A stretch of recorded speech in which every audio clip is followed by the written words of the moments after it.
Morning, Jeffrey. Morning. Or setting up in the Shark Tank. Bear with me. Dude, what's going on with the technology today? Everywhere. Were you getting jammed up too? Oh my God, it was a mess. And like everything's Yeah, been a mess, I not just yours, with but everything on my end. with me with the quick start, I was trying to get started a few times and it kept telling me, and I sort of forgot. Like when it fights with me the first time, I should just go in. You've gotta there's all this behind the scenes stuff that you have to do to make sure that that you're talking to Facebook when you're simulcasting live with a different software than Facebook Live. Yeah. Um, it's just I don't understand. I just don't understand why Zuckerberg's making it so difficult to put content onto his, which is what he wants. So yeah, Pedro and I didn't get started till like 20 of, and then of course today was 9 o'clock. So we're running late, but we'll get there. I'm just gonna find my I hear stuff. everyone talk about Here it is. Zuckerberg, but who started YouTube? Who started YouTube? Yeah. Mr. Uh, Tube. a different crew. I don't know, sir. I feel First like name they've Tube, been doing it last name right for Tube. longer than anyone else. Oh yeah, I don't have that's what, and honestly, I actually send when I simulcast the quick start in the morning, or any of my interviews, Coffee with a Capper and stuff. I send it to Facebook Live, but it's only going to be there. Any live video only lasts there for 30 days, and then they delete it. And that's why we also send everything over to YouTube. Zuckerberg's cheap and can't afford the storage. Yeah, because I mean, I started the quick start in 15. So like over 10 years of videos that they deleted when they made that decision, which is great. Yeah, they clearly couldn't afford the server space, apparently. That's so stupid. Um, Did I misunderstand or maybe misheard the name? Are the Wozniak brothers the people that helped make the iPhone? Are they the people that Zuckerberg screwed out of making Facebook? uh, Some next level questioning on a Monday morning, sir. yeah, Wozniak was the first employee at Apple. Oh, okay, okay. You're thinking of the Winklevosses. Okay, yeah, yeah, yeah. I knew it was a Yes. W. Uh, wow, so much stuff getting hidden. It's really annoying. All right, I'm gonna go back to the Zooms. I'm sorry, guys. I'm trying to get all the stuff up and running. I'm trying to put it on the TV here in the Shark Tank, although I have nobody with me here in the Shark Tank, but I'm going to be ready for them if they show up. Uh,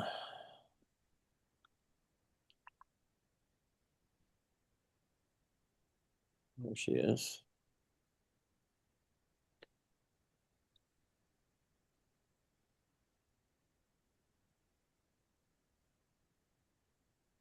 Close that.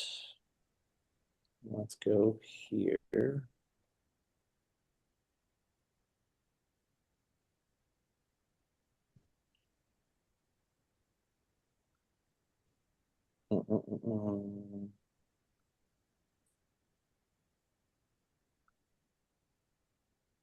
You guys should see the slide now, and then I'll put it on slideshow. That should make it work, I hope. Can you guys see that now at home? Yep. Breakthrough 120. Yes? Andale, andale. Arrivederci. All right.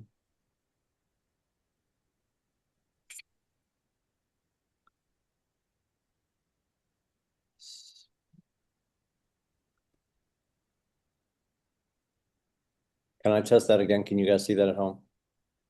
Yeah. Yep. Yep. Okay. So I've got the thing up on the TV, but I put the sound back to my MacBook because if I crank you guys here, you're gonna be like echoing in the room, and I get Nina Fee's office on the other side. I don't want to be a pain in the ass. I mean, I love being a pain in the ass, but I don't want to be a pain in her ass. All right, let's hit the record button. Oh, we are recording. Since I opened the room, we've been recording. All right. Wonderful. Well, here we go. A little late. I apologize for the delay. This is Breakthrough 120. We're on session one.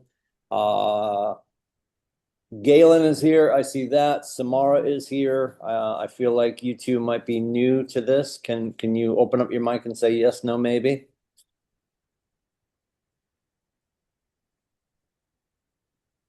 Feel like I didn't want to be singled out. Hi, Hey, how are you? uh, Lynn, I am new to this and I'm driving on an unpaved road, so I won't be able to say much right now. But No, it's okay. Yeah, I want you to stay safe. I saw you in orientation and I'm just confirming that this is your first time with Breakthrough 120. That's all. it is. All right. Yeah, you can shut everything down. You can drive safely, drive safely. All right, so the whole purpose of this class, the 120, why 120? Breakthrough 120 is designed to assist you with getting 9 new pieces of business, which means a signed buyer, a signed seller, or a purchase and sale, just like the same way in Bolt. 9 new pieces of business, not because you magically hung around for 120 days, but you are sticking to 120 days of lead generation. So once we get through this class and you guys wrap up on Friday, and Friday you will be in the capable hands of Ashley. I will be off campus on Friday, so she's going to take you through social media on Friday at 9 o'clock. But we will be doing this Monday through Friday this week, sessions 1 through sessions 5, and then you implement and go over to KW Breakthrough Club, which is our lead gen session that takes place every Monday through Friday, 9 to noon. And then you join us for the midday protocol at 12 o'clock, and you check in about your conversations, interactions, appointments, and agreements signed. And tracking those 3 lead indicators over the course of time will help give us a better idea on how our pipeline looks and how we're doing. If you caught it this morning on the quick start, once I finally got online, it is 90 days out to November 1st today. So we are in November as far as 90 days out is concerned. And why do we talk about 90 days out? Because we know that the activities today will come to fruition in 90 days in form of a closing table. So a kitchen table today would be a closing table on November 1st. And that's where our head should be. Yes, will you trip over a buyer maybe at some point that has a cotton bag full of money and they want to buy a house yesterday? Yes. And you won't trip over that buyer if you're not doing your lead generation. There's not a person in the industry that is not building their business through conversations and interactions. And you will hear people that you might run into somebody, and I guarantee you will. You'll hear a conversation, maybe in Texas in a couple of weeks, in San Antonio at Mega Camp, and there was an agent on stage with Gary, and all they do is send out letters. Yes. And they had to send out those letters for a long time before they started to get teeth, right? We know written marketing, mailed marketing, physical marketing is probably going to take about 15 months to get noticed, about 18 months to get teeth. So I'm not saying don't do mailers, but you do mailers in concert with your actual other conversations. And I apologize with this window like this behind me. I look like I'm on a Dateline. But it's actually good for you. It's actually not, you can't see my face, which is probably a benefit, probably a net benefit. Let me drop this one. Let me see if this helps at all. Probably not. Does that make it worse? No, see, now you can see me, which is probably worse.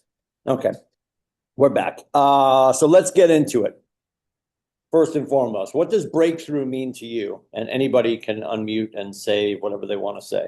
What does breakthrough mean to you? Breaking through the glass ceiling that I've been staring at for a year. Talk to me about that. Just trying to keep plugging into the systems and continue to just chip away at it. Yep. Until I smash through it and figure it out. Yep. And you'll hear at our company a lot. I mean, the greater Keller Williams you'll hear people say it's the breakdown before the breakthrough. And you might have multiple breakdowns before the breakthrough. There's that cartoon that at some point you'll see in your lifetime, if you haven't already seen it, with the guy, he's in the mine and he's got the pickaxe over his shoulder and he's turning around and walking away. And you can see from the side view of the cartoon that he had one more swing of his axe and he would have hit diamonds, he would have hit gold. So the best way and people could argue this for sure, but the best way I think to keep yourself from feeling that volatility of the up and down is by just chipping away at it every day. Just like Jeff said, I think if you're going into, and I forget who said this, if you were sent into the forest to chop down a tree and you were given an hour, the smart person would spend 59 minutes sharpening their axe, right? And you'd keep swinging at the same tree. So what do we mean by that? Don't make this Monday, and I'm going to pretend that we're not in this class, but let's talk about next Monday. And you don't need to necessarily have, a potpourri of things that you're doing for lead generation. But if next Monday is going to be, and this, I'm just going to give you what I would recommend, or at least what worked for me. Monday was Monday, and coming out of my regular job into this industry, I'm like, well, it's Monday. You're getting your week started. It's going to feel like a heavy lift anyway. And I know real estate agents work 7 days a week. I get it. But I'm going to probably do the thing that's most challenging. For most people, most challenging is having conversations with the unmets. Some people feel differently about that. They're like, no, I'm happy to talk to the unmets. I don't want to talk to my mets because I don't want to be salesy. I don't want to bug them. I promise you, though, talking to the unmet, meaning the lead from Zillow or the person that raised their hand out of left field that wants some help with real estate, and you've never met them, you've got no relationship, those can historically be the most challenging conversation. So having that first conversation, that unmet conversation with somebody, I'm doing those on Monday. Maybe Tuesday is going to be me talking to my Mets. Maybe Wednesday is going to be social media. Maybe Thursday is going to be door knocking. And you'll ask yourself, am I going to go door knocking every Thursday? I don't know. I know agents that do. I guarantee you'll hear stories from agents that do it. And they'll talk about it at Mega Camp in a couple of weeks in Texas. They'll talk about it again in Houston, also I can't believe we're going to Texas twice this year. Sort of annoying. Not this year, but you know what I mean. The door knocking thing, just like anything else, and Gary wrote a book about this, that could be your one thing. Door knocking could be the thing that you get really good at. You're consistent with it, and it's constantly teeing you up. Maybe not for the immediate listing, but if you're constantly door knocking the neighborhood that you want to take over, the neighborhood you want to be mayor of, just them seeing your face, which people don't get that anymore. People are getting emails and text messages. My favorite right now that makes me want to jump out of a first floor window is when the computer, and we have AI now, how can the computer not be smart enough that when they look at whatever they're looking at, whatever manifest they're looking at that my name is on, even if, and I know most manifests have Lindsay, Timothy, I get more emails, guys. I get more emails that say, hey, Lindsay, like, you've lost me. This is Jerry Maguire this is, Tom Cruise and Jerry Maguire. You lost me at hello. Like, you lost me as soon as you start calling me Lindsay because you didn't read far enough into the data points to see that I'm Timothy Lindsay. I get called Gary and Gray all the time. It's like, hey, Gary. I'm like, yeah, it's not either of my names. But and that is the tipping point. And I've said this a million times. We had Mark Ramsey, a great bold coach who was here teaching a while ago. Like, this is probably as good as it's going to get. Like, if they're already calling me Lindsay when my name is Timothy, right? My wife gets it all the time too because her first name is Janina. So now everybody assumes she's Lindsay Janina and she's Italian. So it's just fascinating, the things that we can do that will jam us up if we're not paying attention. So being in front of people is going to be huge, and that's time consuming. So I'm not saying don't use the phone. I'm not saying don't use the DMs. Like, any way that you can start to nurture and curate that relationship, yes. But maybe it's door knocking for you. My point is, when you get to next week and we're on the other side of this class and we know that at this market center before 12 o'clock we're doing our lead generation, what will you be doing? What are you willing to do is the bigger question. I don't need you to tell me you're doing 30 things next week for lead generation. And if you just landed, it's your freshman year, welcome. We love you, and we're going to help you figure out what makes sense for you. But I need you to figure out something that you're willing to lean into. And I also need to make sure you have 3 or 4 other arrows in your quiver, because sometimes the thing that you love, and this was obviously a historical thing, but we had a lot of people that loved networking. Terry LaJoy, one of our great agents, loves networking. Melissa Lesniak loves networking. When COVID happened, those ladies had to stop networking face to face because you couldn't be in the same room. So they had to pivot to something else. What else can I do? And I also want you to know if I need to go create a piece of business for my family, for myself, for my well-being, I know if I go do this, this is my fastest way. Because there is no silver bullet. People be just like, oh, this thing. I heard this kid talking about this thing that he does, and he gets a deal every time he does it. No. It's not necessarily that he's getting the deal from the fact that he's doing it in that minute. He's getting the deal because he's been doing it for so long. Something that he's been nurturing for a while comes to fruition. But it's by consistently doing stuff. I don't need anybody on here working 38 hours a day. You're proving nothing to anybody. It's all about consistency. It's not about intensity. Consistency. Don't overthink that, please. What do you want your life and your business to look like a year from now? Anyone can answer this. What do you want your life and your business to look like for a year from now? Consistent. Consistent. What does it look like right now, Dominic?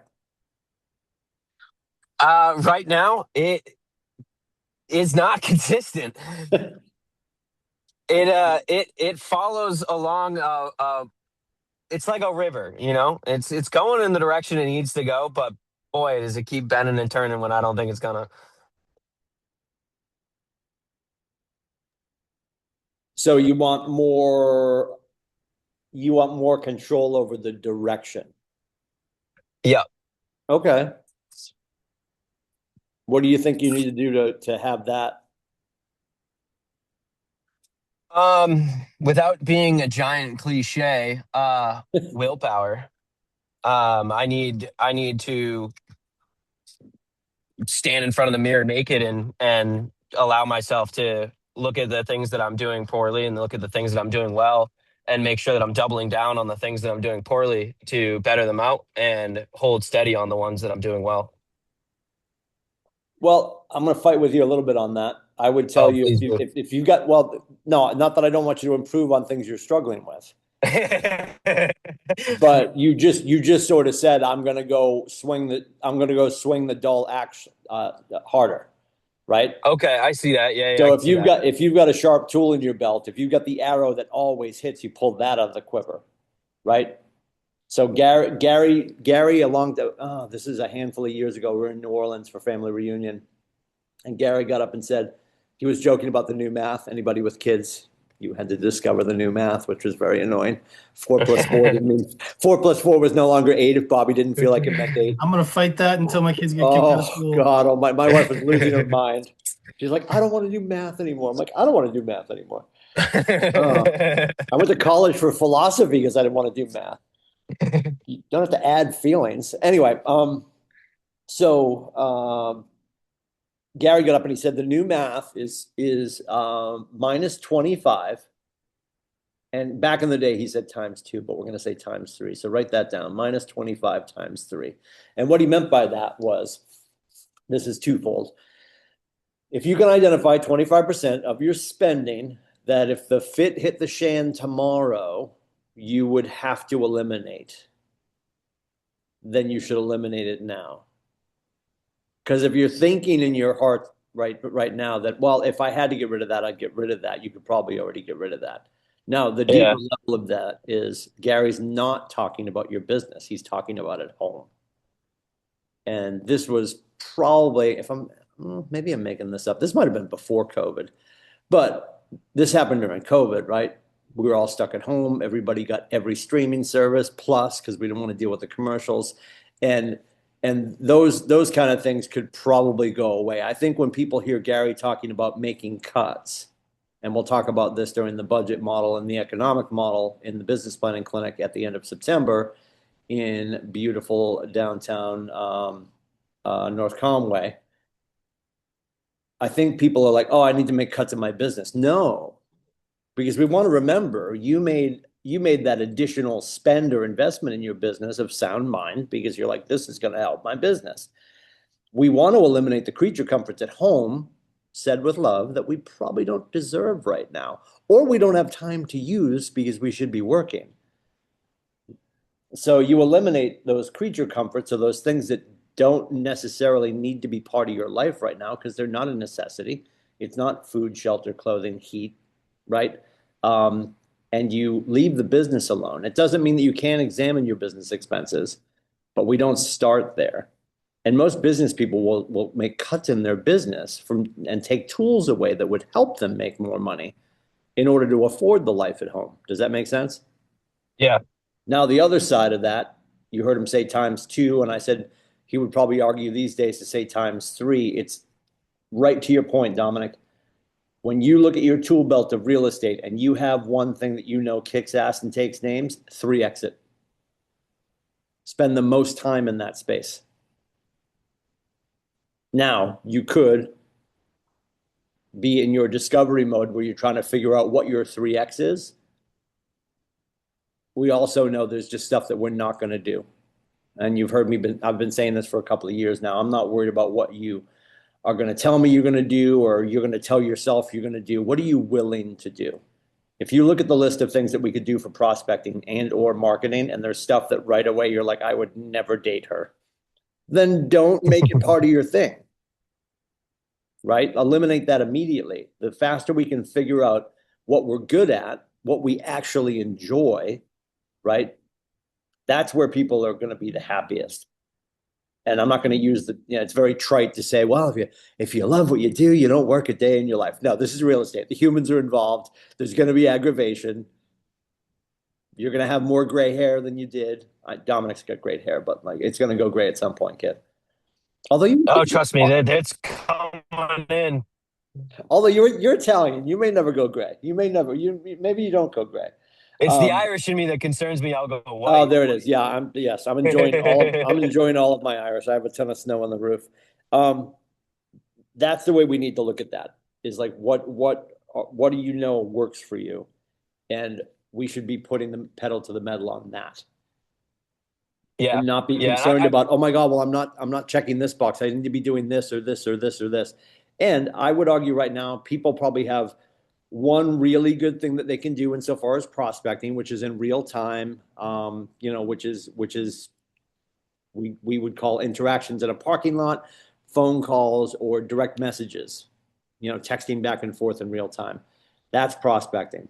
Insofar as marketing, I think most of our people are probably moving in the direction of marketing via video. And I think that's a great idea, only for the fact that it puts up replications of yourself all over the place. When you guys get your first sign in the ground, that I know many of you have, your friends see your first sign, or they see the picture of your first sign online, and the next time you see them, they're like, oh, Jeff, I see your stuff everywhere. No, they don't. They saw that you get your sign up. They've seen a handful of your videos, and they're aware that you're in real estate. But that replication, because perception is reality, if the humans feel like they see us everywhere, that's a good thing. And I promise you, you're doing that by being more visible to more people. And that's going to benefit you always, always. So again, if video is something you never want to do, I would beg of you to think twice about that. And I've heard all the excuses, as you can imagine, because I've had agents threatening me that they're going to do more video this year. They've been saying that since 1962. I get it. And I get that you maybe don't like the sound of your voice or the way your face looks. I'm the poster boy for that. And I put myself out there all the time because this is what God made. I have a catcher's mitt for a face, and this is how my voice sounds. But I'm going to continue to connect with people regularly. And when there's a video, like think about the quick starts. They're only up for like 30 days now on FaceSpace. But I might have had one of our agents watch one of my quick starts from 3 weeks ago, randomly over the weekend, and something I might have said might have connected with them in the moment. That is the point, right?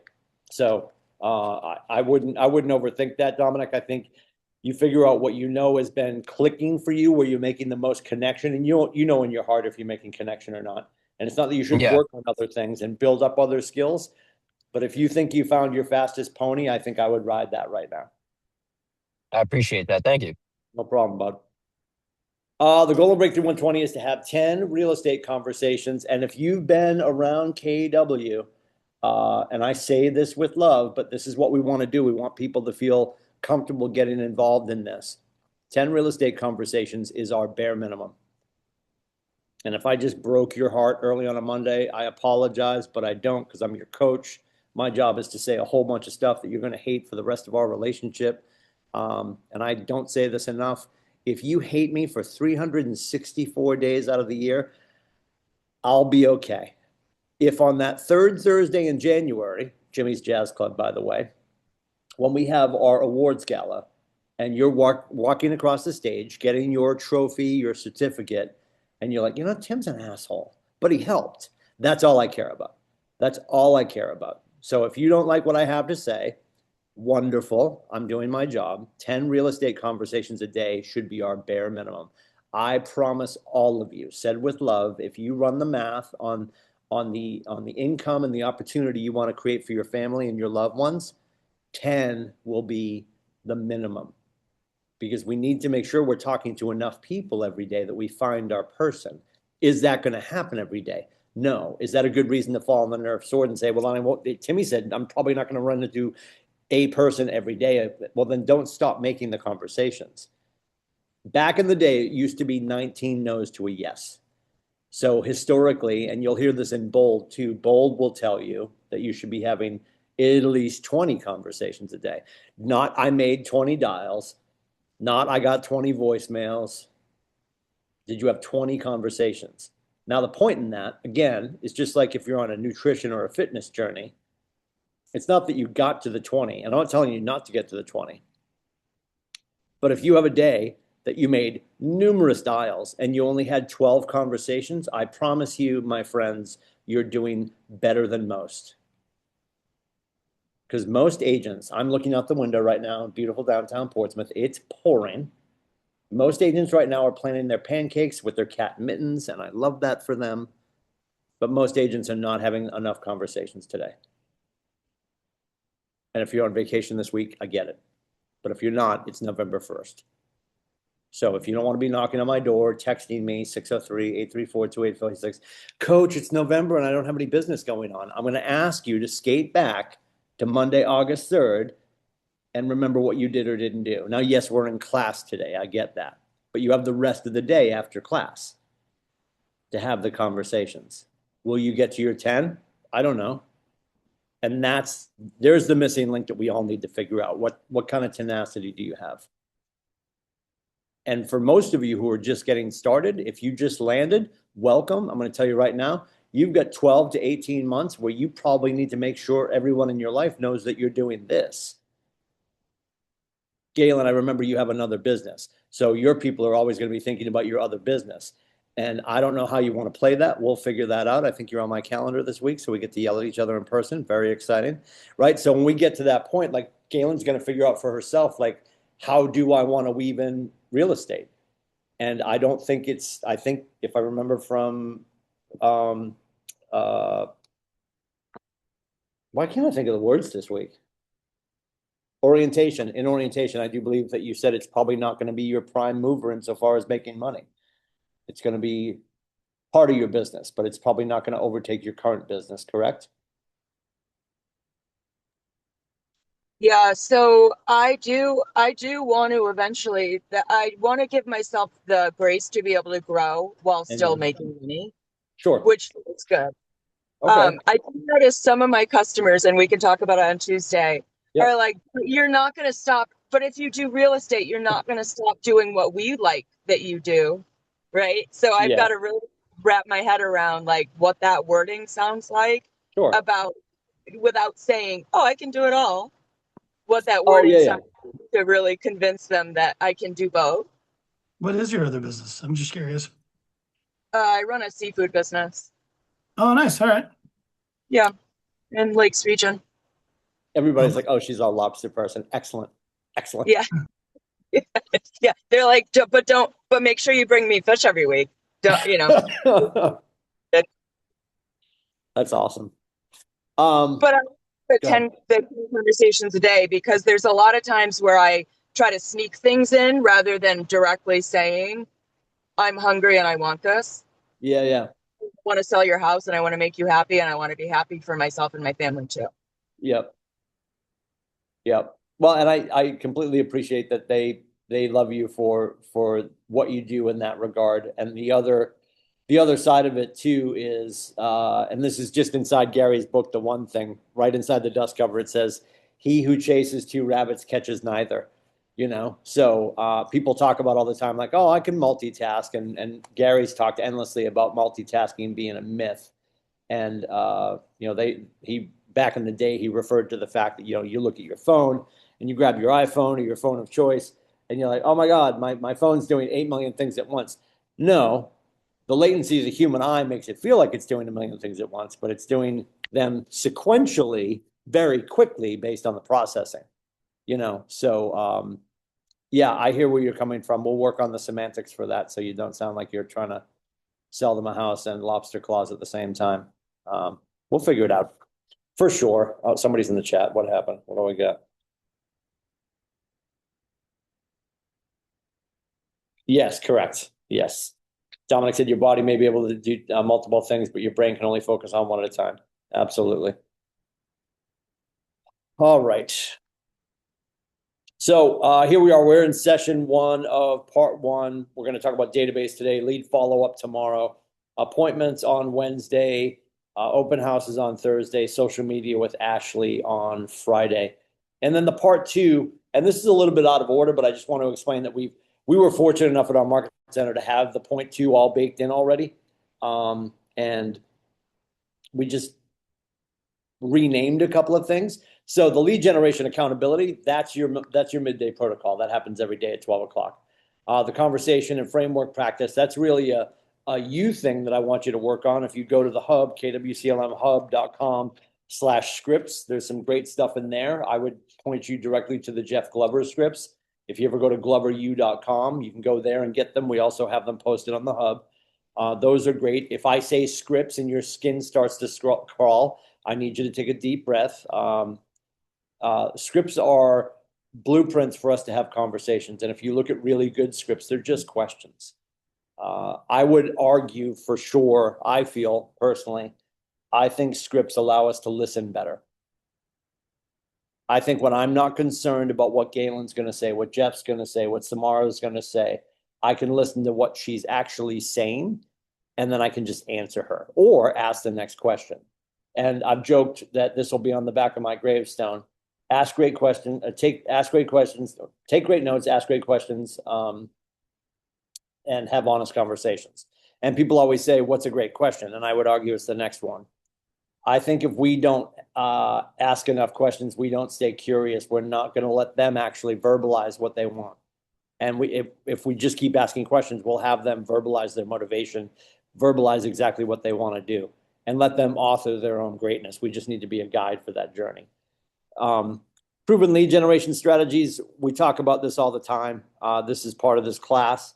And above and beyond that, while you're in Breakthrough Club Monday through Friday, 9 to noon, you'll always see that I'm in the room. My camera might be off because I might be yelling at somebody in my office, but you can always just text me and be like, hey, I want to call these people or have this conversation. Can you help me with that? That's what I'm here for.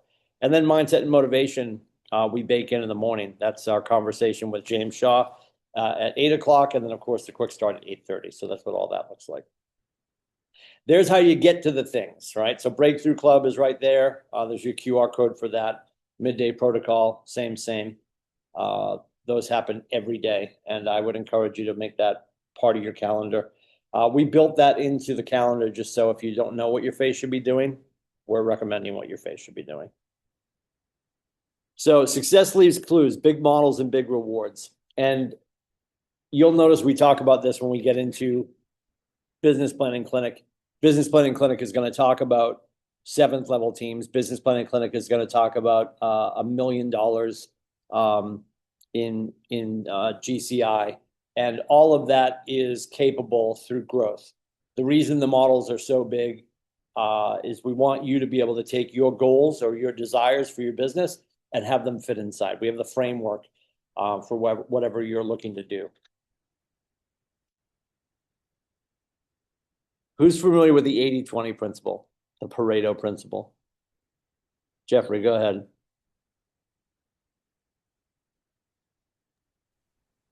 Just, yeah, like 80% of your stuff. Well, I don't know. 80% of your results come from your top 20%. Now you're like, I don't know. I thought that's what it was, right? Yes, To come from the top 20% of your things produce 80% of your result. 20%. Yes, 20% of your effort will build 80% of your results, which feels counterintuitive. Like, well, no, don't I need to be doing this all of the time? Like, no, we need to make sure that we are getting to what we call our big rocks. Your 20%. This would happen as well, and this comes from an economist named Pareto in Italy years ago, and he basically decided that 80% of the land was owned by 20% of the people. And it's just a business model that falls into almost every industry. You'll hear us say all of the time that 80% of the business is done by 20% of the agents. That would also be true. So that's where if you're just landing into real estate and you're thinking, wait a minute, how many agents are in the state of New Hampshire? And I do believe we're hovering around 5,000. So you're like, wait a minute, there's 5,000 agents in New Hampshire. Well, only 1,000 of them are really doing most of the business, right? So it doesn't matter how many agents we have. Most of them are not hustling the way the top 20% does. So it is counterintuitive to think that I'm going to get 80. You would think normally, well, it'd be 80% of my effort is going to get me 20% of my business. It's vice versa. It's just making sure that you're doing it consistently hitting that 20%. So we're going to talk about database today, expanding your sphere of influence, and practice conversations with your sphere of influence through role play. And we're probably not going to get to a whole bunch of role play because we're skating quickly because we have until 12 and it's almost 10. Let's talk about fear. There are two types of fear. Rational fear is based on real circumstances. Example, managing my schedule will be challenging and I may not have work-life balance. An irrational fear is a fear of something bad happening when we have either no probability or a small chance of that thing happening. Example, no one I know is ever going to want to buy or sell real estate with me. So when it comes to fear, what is a rational or irrational fear that you want to share right now? It's so dark outside right now. The end of the world is nigh. This is crazy.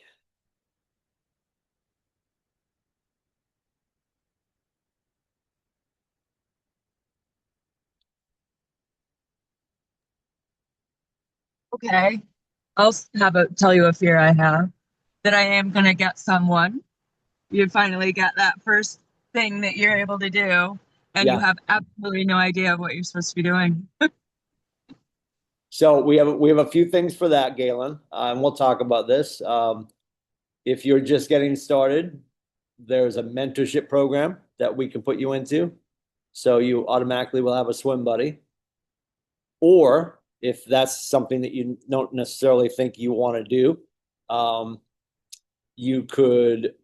we could also, like, if something pops up, let me put it in this perspective, where you're not in a mentorship program right now and you trip over an opportunity today, Galen, we could absolutely team you up with another agent, immediately, right? And then be your swim buddy. The challenge with that is I don't want you to not talk to people about real estate opportunities because you feel like you're not ready. So you need to remember you've got 560 plus teammates behind you, and we'll be able to team you up with whomever you need to make it make sense, right? Tim, if I can chime in there as well. Yes, sir. Go ahead. I can confidently say I did not learn anything about real estate post signing an exclusive listing agreement. But as soon as that day came, I made like 7 phone calls to people that I met in Bold, and every single one of them helped me through every single version of their own perception of the situation I was in and how to handle it. And I made a few mistakes, but I made those mistakes because I thought I knew enough to not have to call out and ask for help again. So I strongly suggest just do the work. The people will help you keep walking over those stones until it turns into sand. I'll chime in too. Like I had, for example, and it's not even just this market center. Like I just had a conversation. I saw a podcast on the Millionaire Real Estate thing with an agent in Wisconsin who was doing something similar to something I wanted to try and do in my business. And I reached out via social media and she called me back that day. So it's like, this is a great network. So it's not even just here, it's all over the country. I would argue, and to echo what Dominic and Jeff have said, Galen, I would argue most agents who are successful are willing to help. I think that's probably accelerated here at KW. And I know it sounds altruistic, but like, oh, everybody's willing to help you over there. It's just the nature of the company, which is nice. And you're not going to find it everywhere at KW. I'm sure we've got some people that would not call back, maybe. But Jeff has such a great example. He's seen the podcast, reached out, got the call back, 45-minute conversation, and that's a huge benefit. I've always argued, I think the agent in front of us is always happy to, because they understand the journey. And the benefit to your client, should you trip over a deal, is going to be that you're bringing, that much talent to the table. And so please, I hear what you're saying. Don't be afraid to have conversations. We have too many people that aren't having real estate conversations because they're like, well, I don't know everything yet. And this just in, Galen, nobody at this company knows all the things, right? Like it's going to be crowdsourcing too. Like so when you call JV for a question or Westcott for a question or Nathan or myself, like we might not have the answer, but we probably know the agent in our ecosystem that does, right? Or somebody who's dealt with that. So I appreciate you sharing that though. If you're in a place to write down, and I know Galen's driving through a thunderstorm now, are you on the road still? Or are you pulled over? Parked in front of your office because I'm meeting with Colin at 10. Oh, okay. Yeah, you should wait. You should wait a little bit. You should wait a little bit. It's so crazy right now. It's so bad right now. I'm surprised you haven't floated away. Oh my goodness. So if you did write down fears, categorize those as irrational or rational, right? And we're going to work through those. Gary did a whole study on fear in the last couple of years, and that's why he's really big on this, because it is interesting where agents are not moving based just out of fear and concern that they're going to be bothering people, especially as you're getting started. Remember why you got started. You got started because you wanted to help people. And we need to remember that in our heads and our hearts when we're picking up the phone to make phone calls. You're not calling your friends to sell to them. You're calling your friends to reconnect with them, to nurture that relationship, and to find out who they know that we should know. You're building your network through the people that you know and love and trust, so you can build a network of people that you know and love and trust.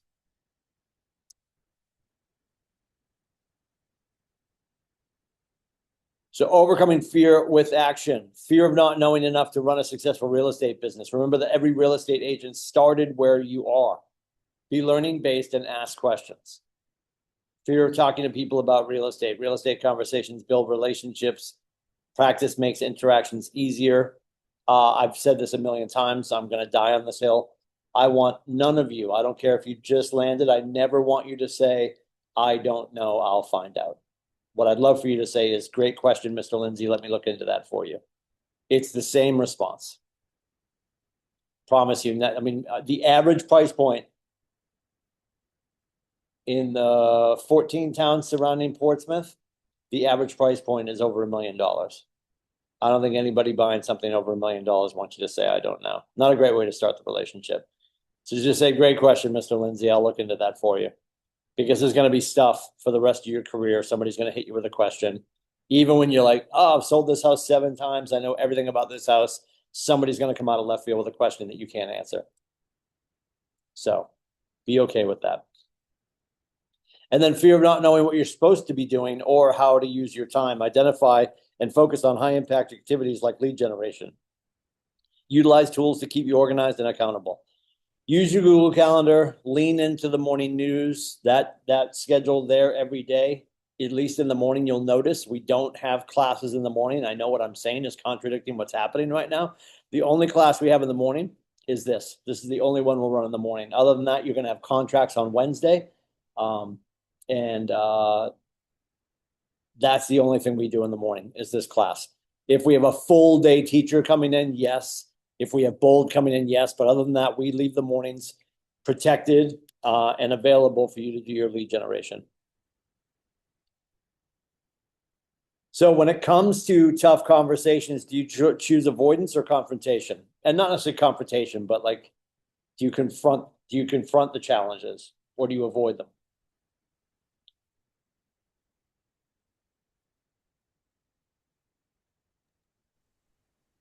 That's a great question. I'm going to look into that for you. I choose a Great question. I'm going to look into that. I think it's circumstantial to some degree for me. Like, you kind of look at the situation, kind of be where your feet are, and then I kind of make a decision which way I'm going. Hang on a second. Hello? What? Yes. Is she trying to come in here? Come on. Hey, She's Carol. like, you want to call? No, I'm not on a call. Go ahead. Sorry. Me? Yeah, go ahead.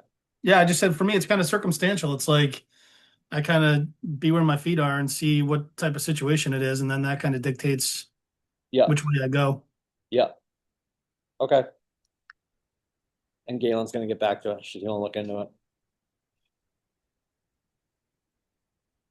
All right. For lead gen, there's prospecting and marketing. What's the difference between prospecting and marketing? Prospecting takes time, marketing takes money. It's one way to look at it. Prospecting takes time, marketing takes money. What else? What are the other differentiators? Seeing versus conversation. You get to see me when I market, but you actually get to talk to me when I'm prospecting, or vice versa to the prospect or therefore client. Sure. Some people argue that prospecting would have a call to action and maybe marketing doesn't. Marketing can have a call to action. It just might not. The challenge, they might not take action when it's just a suggestion that they're reading, right? In the mailer that you sent out or the billboard they're passing. Marketing is passive. There can be a call to action, but the ability for you to enhance that and get more information out of them is difficult because you're not there. Where prospecting is real time. To Jeff's point, prospecting is time intensive. Not that you're not paying for your phone, but you already have your phone, you already have your mouse. It's just your time involved in the prospecting is time intensive, where marketing frees you up, but it's going to cost you. And there's ways around that too. You could also have allied resources who decide to, maybe split the expense with you, as opposed to you just taking it on all in by yourself. How are you? Welcome. Good to see you. Did you just brave it in through the parking lot? What? Oh my God. That was walking in. She looks like she wet her pants. It's fantastic. I love that for you. I love that for you. And ponds out there. Oh God, I can only imagine. So we're reaching out to leads when we're prospecting. We're attracting leads when we're marketing, turning leads into contacts, and then they go into the database. They used to have a funnel here, which I really enjoyed. Old school sales. You connect with your contacts regularly. You bring value to the potential clients that turns into appointments, and then you agree to represent them. So you get an agreement signed, and then you get paid at the closing. So when we get to the point where we have closed somebody out, we hear this quite often that, oh, they worked with me, they're going to be a client for life. Just so we understand, when the ink is dry and the paperwork goes to the county, they are now not your client anymore. So I understand that we do have relationships and we do have people in our life that we work with over and over and over again. We can call them clients for life, but no one is truly a client for life, just so we understand. When the deal closes, they go back to being civilians again. So it's our job to re-nurture that relationship over and over and over again. Your database is your business. So does everybody have access to their command database? Just lie to me and say yes. All right, Galen doesn't yet. Okay. Just lie anyway. Just say yes, Galen. Just say yes. Yeah, it's good for my heart. Awesome. So as soon as we get into our command database, which is agent.kw.com, we want to start filling that up. The rules of the database. Does anybody know the rules of the database?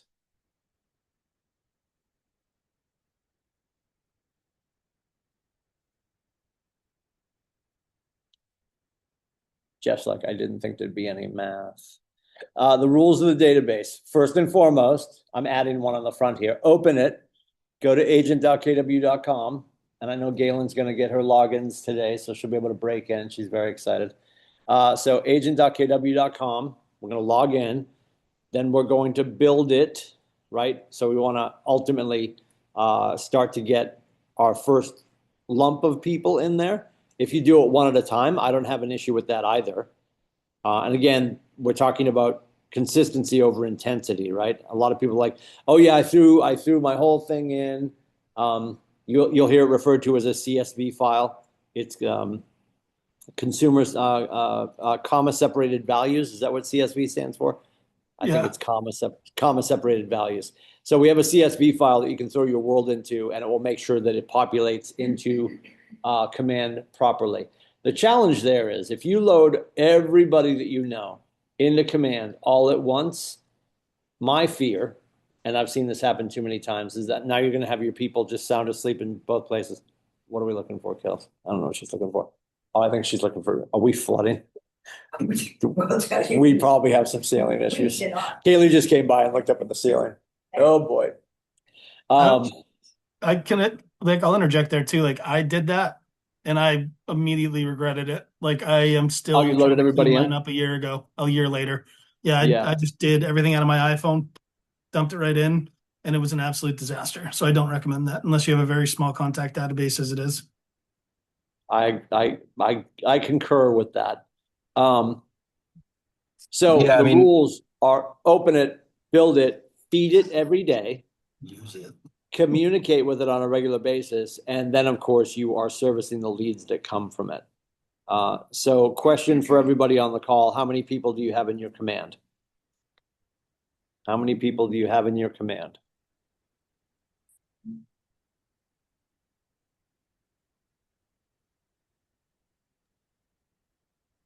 $197. Dominic, 197, okay. 1722. 1722, okay. I just got a Jesus from the end of the table, so I feel like, how many do you have in your command? Just give us the real number. It's okay. 325. Okay. Who's that? What's your name? Yeah, right. Kid, you're so blonde. I'm looking at. And you're like, who is this? Oh my God, it's Deb Lynch. She's only been here for years. Kid, you're so blonde. Looks good. Looks fantastic. Too funny. How do you have 325? Now we're fighting. 325. Yes, well, I've been in it since 1990. 325? You're more than 325. Well, I probably need to add more. I don't feed it daily. There it is. Okay, thank you. All right. So Deb just admitted she's been doing this since the Truman administration, and she doesn't feed it on a regular basis. So that's our challenge. So you're going to take whatever your number is, Deb's 325, Dominic 197, and Jeff 1720, and you multiply that by 0.06.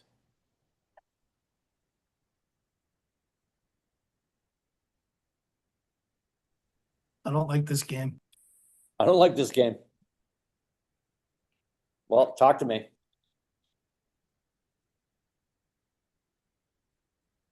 For real? Yeah, go ahead. Just pisses me off every time I do it.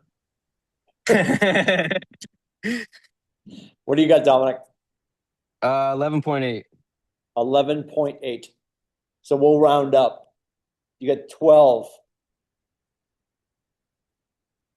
What is it again? 0.02 or 0.06? 0.06. 6% of the United States will buy, sell, or invest in the next 12 months. Well, that's why you hate this, It doesn't Jeff. mean it. 0.2 and 0.6, big difference. What's that? Oh, sorry, I thought I was on mute. Oh no, go ahead. Why? What did you use for a multiplier? Jeff said 0.2 or 0.6, and I was like, well, that's why you don't like doing that. Yeah, it's 0.06. 0.06. The end number always makes me angry. 0.06. So 6% of the United States will be involved in a transaction or right next to a transaction in the next 12 months. So it doesn't necessarily mean that there are 12 people in Dominic's database that are going to do something. There's 12 people in Dominic's database that will either do something or have somebody right next to them will do something. And veterans will do this all the time, and they push back and they say, well, Timmy, I had 1720 in my database last time we talked about this, and that was last year, and I didn't experience X amount of deals last year. It's because we weren't invited in our face to the conversation. That's the challenge. That's the challenge. So are we talking to enough people is what it boils down to.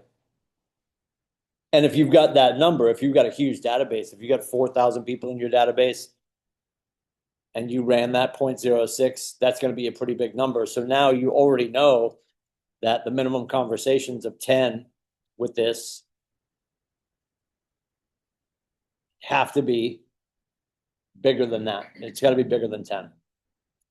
Your database holds your relationships. It contains the people you know, the people you've met, leads you've captured, past clients, referrals, and even friends and family. Anyone who could buy, sell, or refer a real estate business to you. It should include information about each contact, communication plans, follow-up systems, and tasks.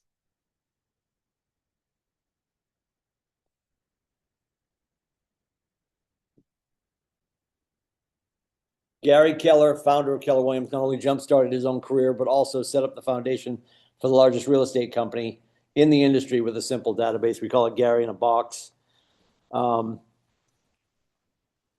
Here's his story. This is fantastic. When Gary, the founder of Keller Williams, started in real estate, he sold 6 homes in his first month. Then the market shifted. 5 months passed without a sale. He was broke. While he was visiting home, his father questioned him if he was even working. Gary proved it by showing his box of contact cards and notes about each person. Impressed, his father loaned him $500. That's gas money now, but back in 1980, I suppose it was fantastic. Gary returned to Austin, sold a home, and finished the year as Rookie of the Year. His comeback wasn't luck. It was his database. Long before CRMs, customer relationship management tools, Gary used a simple box of index cards. Tracking every contact, note, and follow-up, he worked it daily and treated it as his most valuable asset. That little box became the foundation of Keller Williams. Now the largest independently owned real estate brokerage in North America, Gary's story proves that a consistent nurtured database will carry you through slow markets, fuel your growth, and build the career of your dreams. So to Gary's point, and here's the math that we were just talking about, number of contacts in your phone or database multiplied by 0.06 will be the number of people you know who will do something in real estate that could result in a commission. And then you take the commission, multiply that by the number of people you know, and you'll get your potential gross commission income. So we're floating now around we rounded you up to 12, Dominic. And our average GCI check right now we'll be conservative and say 12,000. Yeah.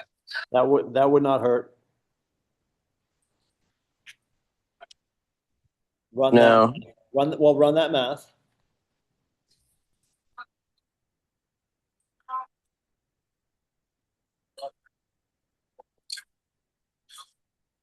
This is the part that makes me mad. Yeah.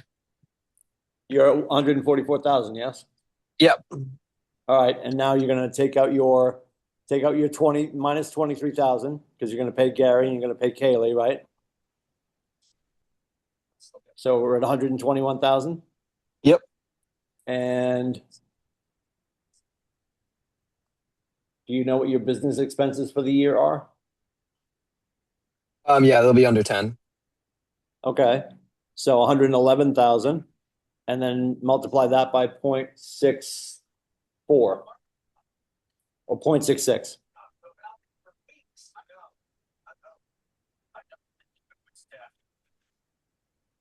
Yeah, that'll be What was that? that'll be 73,260, which will be $3,700 more than I've ever made. Okay, and that's after taxes, right? Yes, that was the 0.66, right? 0.66 is what you're going to take home after taxes, yes. Okay. Well, I mean, obviously, I'm not your CPA, but give or take. Yes. Yeah. Hopefully my tech And you and I both know that if you talk to all those people that you have in your database, have you done that yet? I have contacted, I think 73% so far, 75% of my entire database. I've gotten on the phone.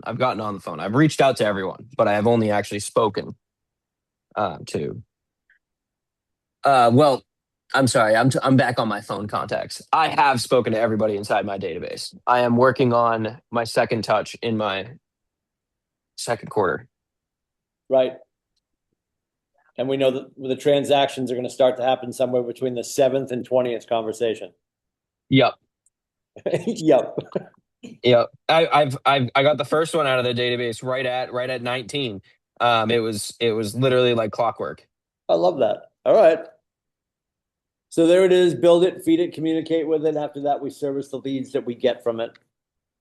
And I always say this, if Nate's bouncing around, which I don't think he's going to be until later today, Nathan W. Dickey would tell you that his biggest regret is that he didn't focus on his database earlier. And he did okay. I mean, we're here now, right? But he knows he would have made more money as an agent if he focused on his database. And you could ask any vet. I mean, well, we get Deb here. How many years in real estate?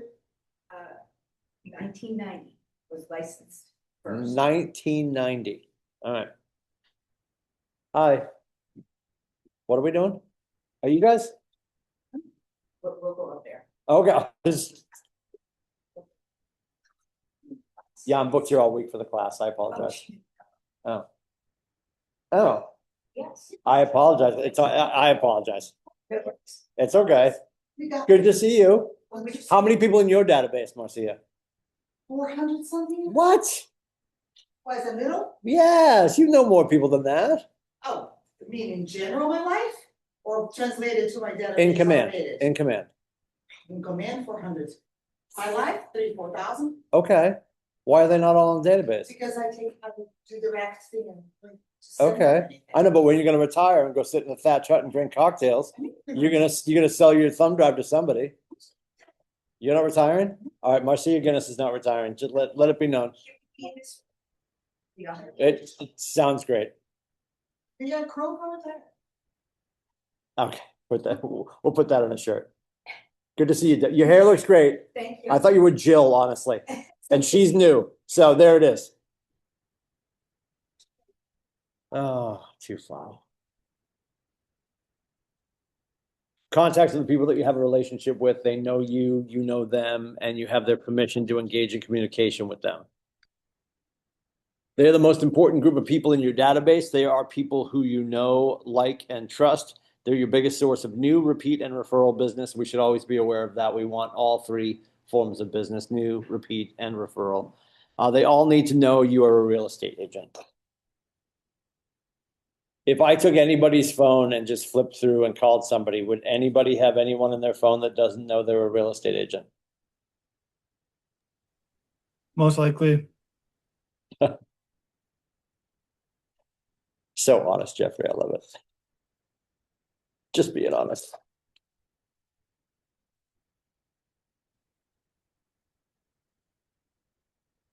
Jordan Davis. After enrolling in Bold, Jordan knew the importance of her SOI and followed up to build a massive business.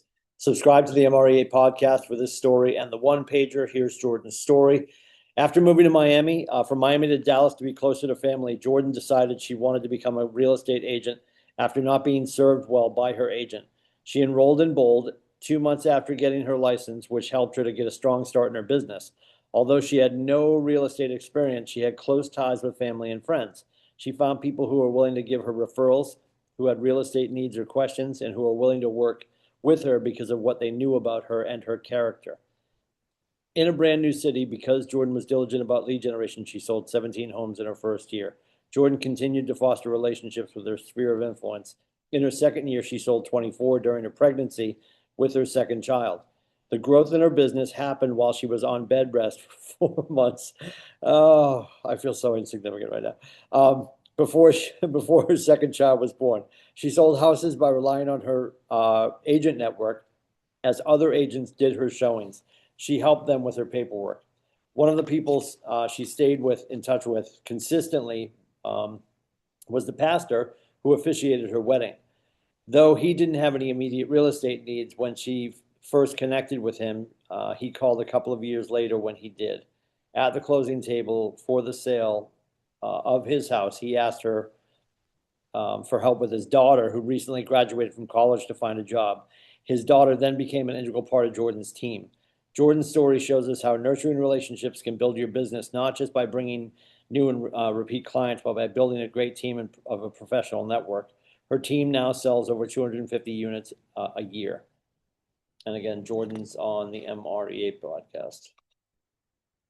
So here's a snapshot of a database: name, phone number, email address, mailing address, notes, date. Again, I think a lot of people have been using Command Mobile more than Command because you're out and about. Some people I know are making phone calls through Command because then it annotates that you made a phone call. Either way, as long as you are putting your people in there and you're fleshing out the data in there so you can serve them when the time comes, that's what's most important. I know Jeff has a great health score. What's your health score on your database right now, sir, for the 1720? I'm at 81.2. That's fantastic. Dominic, where are you at? I apologize. I did miss that last part. Where are you at for your health score on Command? My health score is a total of, I believe it's 69. It was 73 last week, but it went down when I added some of my social media contacts. Oh, and they're not all fleshed out. Okay. Yeah.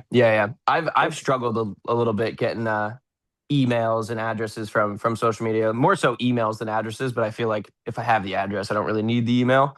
Yeah. But I know that's short-sighted as well.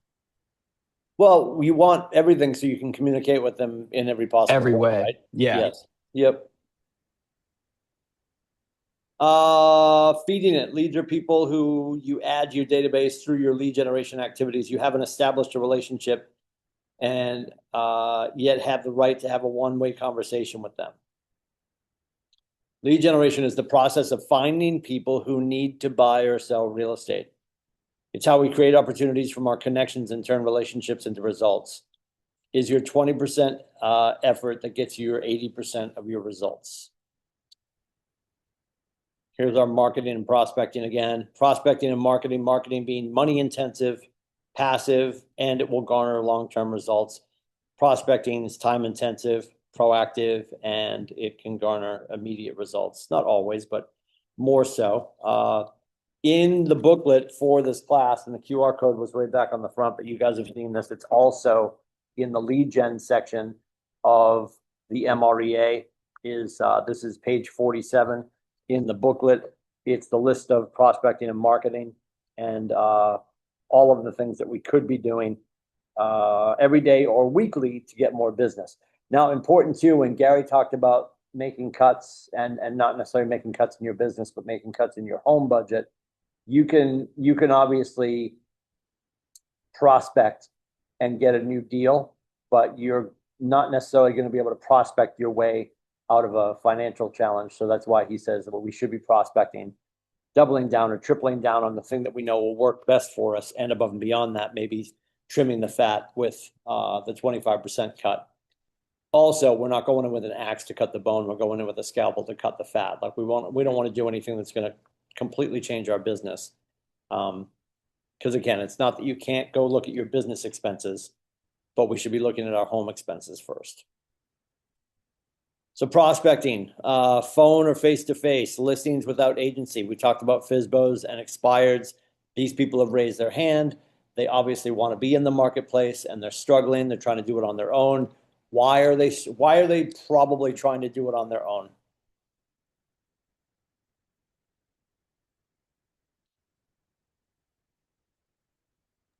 They want to net the most money in their mind. Yep. In their head, they're going to save money by doing it. And we have seen historically that they're going to lose time and money. And it's just about having that conversation with them, knowing that they have a problem without saying problem, but talking about the opportunity for them.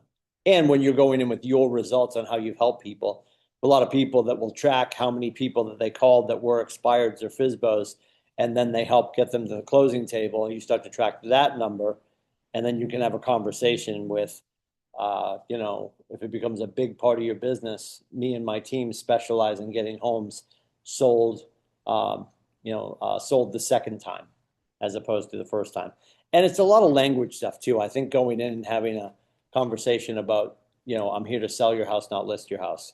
And that can sound like magical words sometimes too, but I think it sets the table differently for people when they hear it spoken about like that. And you start future proofing about where they're going. Like when we get your home sold, where are you moving next? I think all that stuff is important. Circle prospecting, neighborhoods you want to be in charge of, apartment complexes near your listings, and then recently sold, recently listed. This is just talking about how you are so important in the area and why people are choosing you. I think if you're door knocking consistently in a neighborhood in which you want to be the mayor, when it comes time, even if it's 5, 7, 8 years later, when it comes time for somebody to list their home, they're going to go with you. People want to do things in a pack mentality. It's human nature, and they've seen your success. Why would they not go with you? Offline advertising. These are all fascinating, but radio and TV, I think it depends on your demo. I think if you've got a good deal and you know somebody at a radio station and you can sneak your way in and you feel like that's going to hit the right demo for you, all for it. Television, again, I think is just challenging. I really think it's, you know, I'm an old head, so I will get up and put on the news in the morning. I grew up in a house where my dad had the news on all the time. Like that's just, it's what I do. And I'm also the person that's paying for premium on YouTube because I watch so much YouTube. My point in saying that is I think people are watching quote unquote television. Yes, I'm looking at a TV right now, and my TV's at home. Yes, I'm watching television, but I'm watching a monitor. I'm not watching broadcast television anymore. I go home. One of the first things I'll do tonight, Red Sox are off, trade deadline 6 p.m. for those of you that don't know. There's no Red Sox game tonight, but I'm going to go home and I'm probably going to put on YouTube first and see if any of the people that I follow have content that I want to watch. That's really where I'm going to go first. And depending on when I get home tonight, am I going to start a show? I don't know. But notice I said start a show. I'm not going to scramble over to CBS and hopefully at 8:30 watch my favorite sitcom. Like nobody's doing that anymore. So I just don't know if there's any benefit in advertising on radio or TV the way it used to be. Newspapers, again, I think when we have our luxury clients and they want to be in the Wall Street Journal, they're really talking about the digital Wall Street Journal. We've got people that want to be in the DuPont Registry, which is a popular magazine. We've got one sitting here in the Shark Tank. I always joke about the Laker. There's a paper up on Winnipesaukee called the Laker, and you might have some clients and they're just like, I want to be in the Laker. So you have to put them in the Laker to make them happy. And my running joke on that is like you're going to get like 6 old guys on a Saturday are going to pick it up when they grab their black coffee and their bran muffin, you know, and then 4 of them are going to die on the way home. So like who actually read the Laker? We don't know. And that's where our heads need to be. What are we doing? What can we track? Everything in our business needs to be trackable. And if I can't track page views, click-throughs, time spent on page, putting it in the Laker might be an emotional thing for your client who's up on the lake and all their friends sold their houses and their agents put it in the Laker. And that's just a feel-good piece. And you might have to just eat that frog. And it's not going to be that expensive, but it's not going to be, you're not going to be able to blame it on the Laker unless somebody said I saw it in the Laker and that's why I bought the house. But we know that's not true either. Because how many people in the state of New Hampshire are going to grab the Laker this week? How many people in the state of New Hampshire that are shopping actively for a home are going to go onto the intertubes and start clicking around? People that want to buy a house start their search online 99% of the time. People that want to sell their house start to talk to their friends about who should we use. Or they already know because you have shown up as the mayor in their neighborhood. So not to pick on newspapers or TV or radio, and I did radio and I love radio, but nobody's listening the way they used to. My kids are not jumping in the car putting on Kiss 108. That was me. That was 1,000 years ago. My kids are on Spotify. What do I know? Because I'm paying through the nose for it, right? So people are on Spotify. Everything is on demand right now. We want to be in those places. And while they're not on Spotify or watching content, they're on social media in the gaps. And that's where your face should be, producing content and video. You can become a TV star on social media. You don't need to be spending money with Channel 5 or Channel 9 or whatever. Bus stop benches, I'm going to leave that right there. Personal vehicles, I'll take this bullet. I've got magnets in my garage, on my fridge in my garage that I used to have on the side of my minivan. That entire sentence is disgusting, but it's a real story, so I'm telling it. So I have Timothy C. Lindsay, realtor, that I used to throw on the side of my black Windstar. Dear God. Janina's like, why are we keeping these? I'm like, I don't know. Smithsonian's going to come get them at some point. I don't know. Put it next to my bones. Magazines. There's a real estate magazine that we love. And I always forget, American, help me. What is it? Why do I keep forgetting the name of this magazine? Can't think of the name of the magazine. There's a company, Reminder Media. If you look up Reminder Media, they've got a few different magazines you can choose from. They make you the star of the magazine. You get to pick the content. The beautiful thing about the Reminder Media magazines, you can send them out to all of your people. Some of your people, you definitely would want them to be at your eye doctor, at your dentist. There's no date on these magazines. So they're not going through cleaning up all the magazines and saying, oh, March of 93 and throwing it out. They're going through and they're just looking at it. There's no date on it. So until you replace it, they're not going to get rid of it, which is huge. Yellow Pages, thing of the past, if we're being honest. Grocery carts, I know I've told this story a million times. We got to our lake house a few years ago in Tennessee. We rented a place down south in July, and we went to the Piggly Wiggly to get our groceries. Fantastic, by the way. Piggly Wiggly is second to none. And one realtor, Marge, or whatever her name was, had her face on every carriage at Piggly Wiggly. And I thought it was the funniest thing. Janina thought it was the funniest thing. Southern Belle, like big bonnet, the whole 9 yards. And then what I noticed on the way home from Piggly Wiggly is she had a million signs that I didn't see on the way in. Marge was in charge of that town for sure. So Like forgetting Sarah Marshall when he puts up all the signs over LA, Pistol Pete. Yes, yes. So grocery carts, you know what? If that makes sense for you, I don't hate it. I think there's better places that we can track our spends for sure. And moving vans, I know I've talked about this kid a million times. It's a great story. He's down in the Carolinas. He's a Keller kid, and he started with moving vans. And not that you couldn't get into relationship with a moving company, but he actually went and acquired some moving vans. And they're not big, huge trucks. They're ones that people can borrow, and he lets his clients borrow them to do their move if they want to. And then he moved that out into a few other things. Like he's got a whole storage unit full of stuff that people can rent for their housewarming and stuff like that. Not a bad idea. Prospecting and marketing. If you're farming, you're going to do it demographically or geographically. So are you going after a demographic? Am I looking for 30 to 40-year-old male and female engineers? Because there seems to be a hiring boom at Lonza, and I want to know who's moving and where are they coming from? Because if I can figure out that all these kids that are coming up to work at Lonza Biologics in Newington are coming from Connecticut, I want to figure out where they're coming from so I can start to fast track the relocations. And yes, Lonza probably also has a realtor they're working with for relocations. That could also be you. You could also target market the town they're coming from, because where's the other Lonza location that all these kids are coming from? That's the kind of stuff that we can do. You can do that preemptively right now in Command if you go into the referral map. You can see on the referral map, they have migration patterns. So you can see that people are consistently coming up from, I'm just going to pick on Arizona. And I'd never heard this term. Troy Williams actually used this term a few years ago. He was calling them climate refugees. We just have people from different parts of the country that can't stand the heat anymore, or they can't stand the storms anymore, and they're leaving certain parts of the country to come to other certain parts of the country because they just find it more enjoyable. So that's a thing that we could focus on for sure. When it comes to events, you can do open houses. Everybody understands what those are. seminars, and that would be you guys teaching when you get to the point where you want to start to teach. Contests, that's a super simple thing to do. You could do something real easy, get something for the end of the summer, something for Labor Day, a cooler or something like that to finalize the summer for your clients and your friends and everyone that knows you.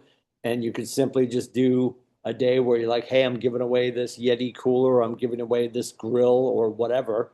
And it doesn't need to be that expensive. Or you could get your allied resource, your friend who's your lender who loves you, to help pay for it, or to pay for it altogether.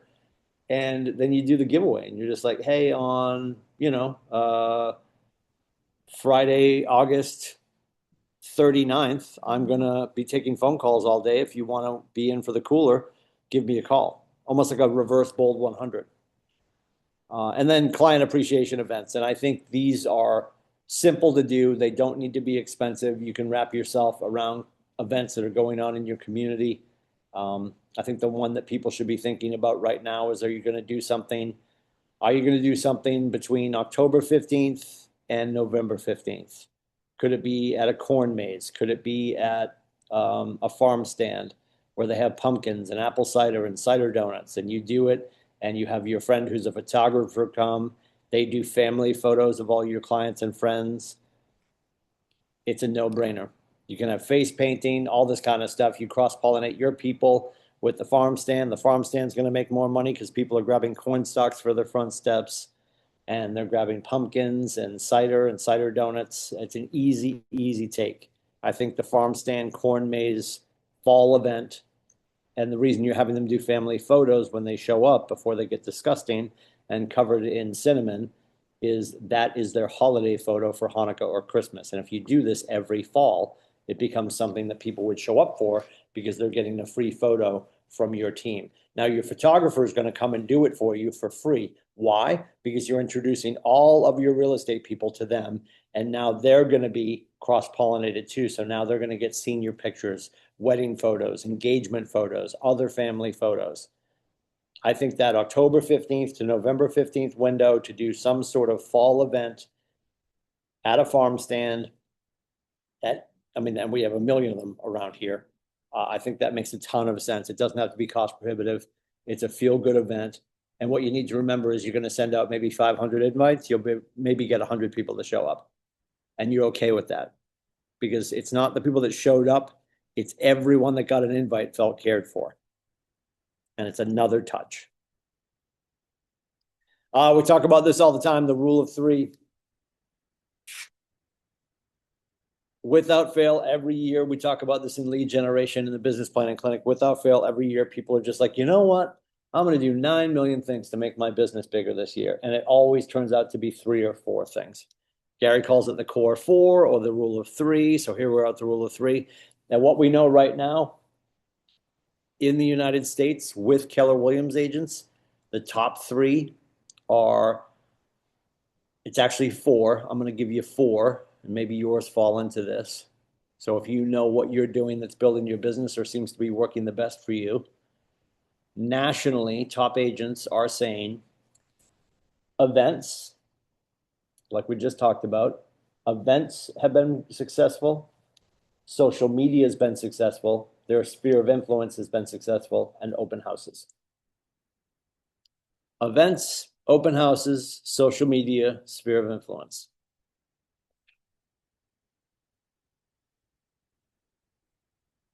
So we're doing a 24-hour recall here. In the last 24 hours, what you did, who you interacted with. And this could go over the weekend too. So if anybody wants to share since Friday, a conversation of note, what you were doing and who you talked to. I'll chime in. So this morning, my kids are going to like a at-home camp for a week with some old friends of our old neighbors. Mm-hmm. And ran into a couple people who I didn't even know their kids were doing it this week. So I haven't seen them in like 2 years. So just kind of reconnected with them and asked how things were going. And gave them my card. They're like, "Oh, I didn't know you're doing real estate." I'm like, "Yeah, I just started And since you're last like, time oh we shit, saw." there it is. I was like, "Yeah, since the last time we met, I've changed careers, and this is gonna ever help." And also there are people. It's kind of a messy situation, but the people who are hosting the camp, their mom is trying to buy a house in the neighborhood where somebody died, like in our old neighborhood, an old man. Mm.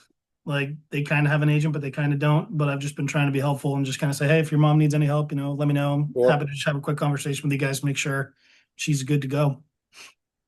Excellent. Well, they're everywhere. They are. Where are we? Oh, this is a good one. Scott Maloof. I don't know if you guys have ever seen Scott Maloof. His client gave him a hat years ago, and now it's his calling card. He always has his hat on. Scott's system of 51st dates allows his agents to solve problems and deepen relationships over a cup of coffee. So here's his story. Scott Maloof came into real estate with club promotion experience. So he knows the ins and outs of hosting great events. Through his team, though his team hosts large, impressive events, their micro events and their program called 51st Dates are a staple of their lead generation. Every week, every member of his team goes out to one coffee, one lunch, and one dinner with people from their database. They have coffee with someone they are trying to get into a relationship with, lunch with a past client, and dinner with someone they're determined they determine to be a VIP for their business. During these dates, they focus on serving their guest by being their connector. If the guest mentions needing something to do with landscaping or tutor for their child, Scott and his team find someone to help. By connecting them and being of service, Scott and his team show up as people in their database that they are there to help. Scott says that investing in people is the best investment you can make. Last year, his team made $1.4 million from this strategy. Remember, real estate is a relationship business. What better way to build relationships than to have a meal and help somebody out? Episode 57 of the MRE podcast is Jason Abrams talking to Scott Maloof about that process, which is pretty cool. So now we're getting into discovering your network. This list is inside the booklet. It starts on page 53 in the breakthrough booklet. It's on my page 53, so I don't know if you have your booklet or not, but here we go. And this is a huge list. I'm just going to read a couple things from each one. I can tell you right now, this list goes up to, stand by. I've got 115 things here that you could choose from. So starting on page 1, your dentist, your landscaper, your carpenter, number 16, former teachers or coaches, number 28, your car salesperson, number 34, your children's hairstylist, number 46, your business attire salesperson, 50, your favorite bank teller. Now that's a funny one because everybody's like, I don't go to the bank anymore. Nathan Dickey will die on the hill that you should go into the bank and talk to these people because they would I make always chat great with the lady in the I just go through the drive-through, but I get the same teller all the time.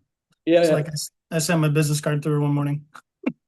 Well, there's that. And when you're building your team, these are great operational people.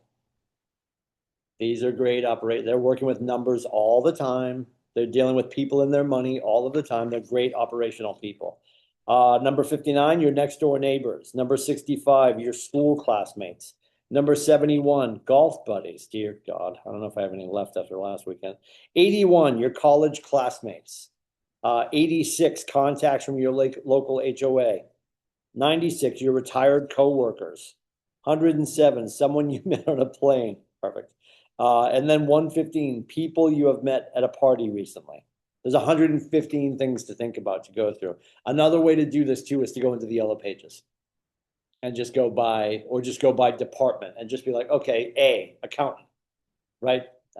B, baker. Like who are the people that you know that have businesses that you're not connecting with well enough? Then we want to communicate with our database, of course. Staying top of mind with these people in your database. Think of it this way. Product services and touch programs need to be either useful or needed. If someone is useful or needed, it's relevant. If something is relevant, it's valuable.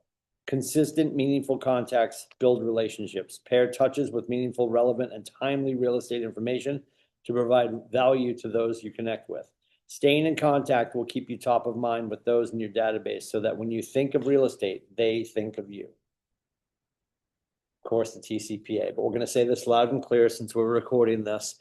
You must comply with the TCPA. It is the Telephone Consumer Protection Act of any other federal, state, or local laws, including business-to-business calls and texts. Never call or text a number or any do not call on any do not call list, and do not use an auto dialer or artificial voice or pre-recorded message without proper consent.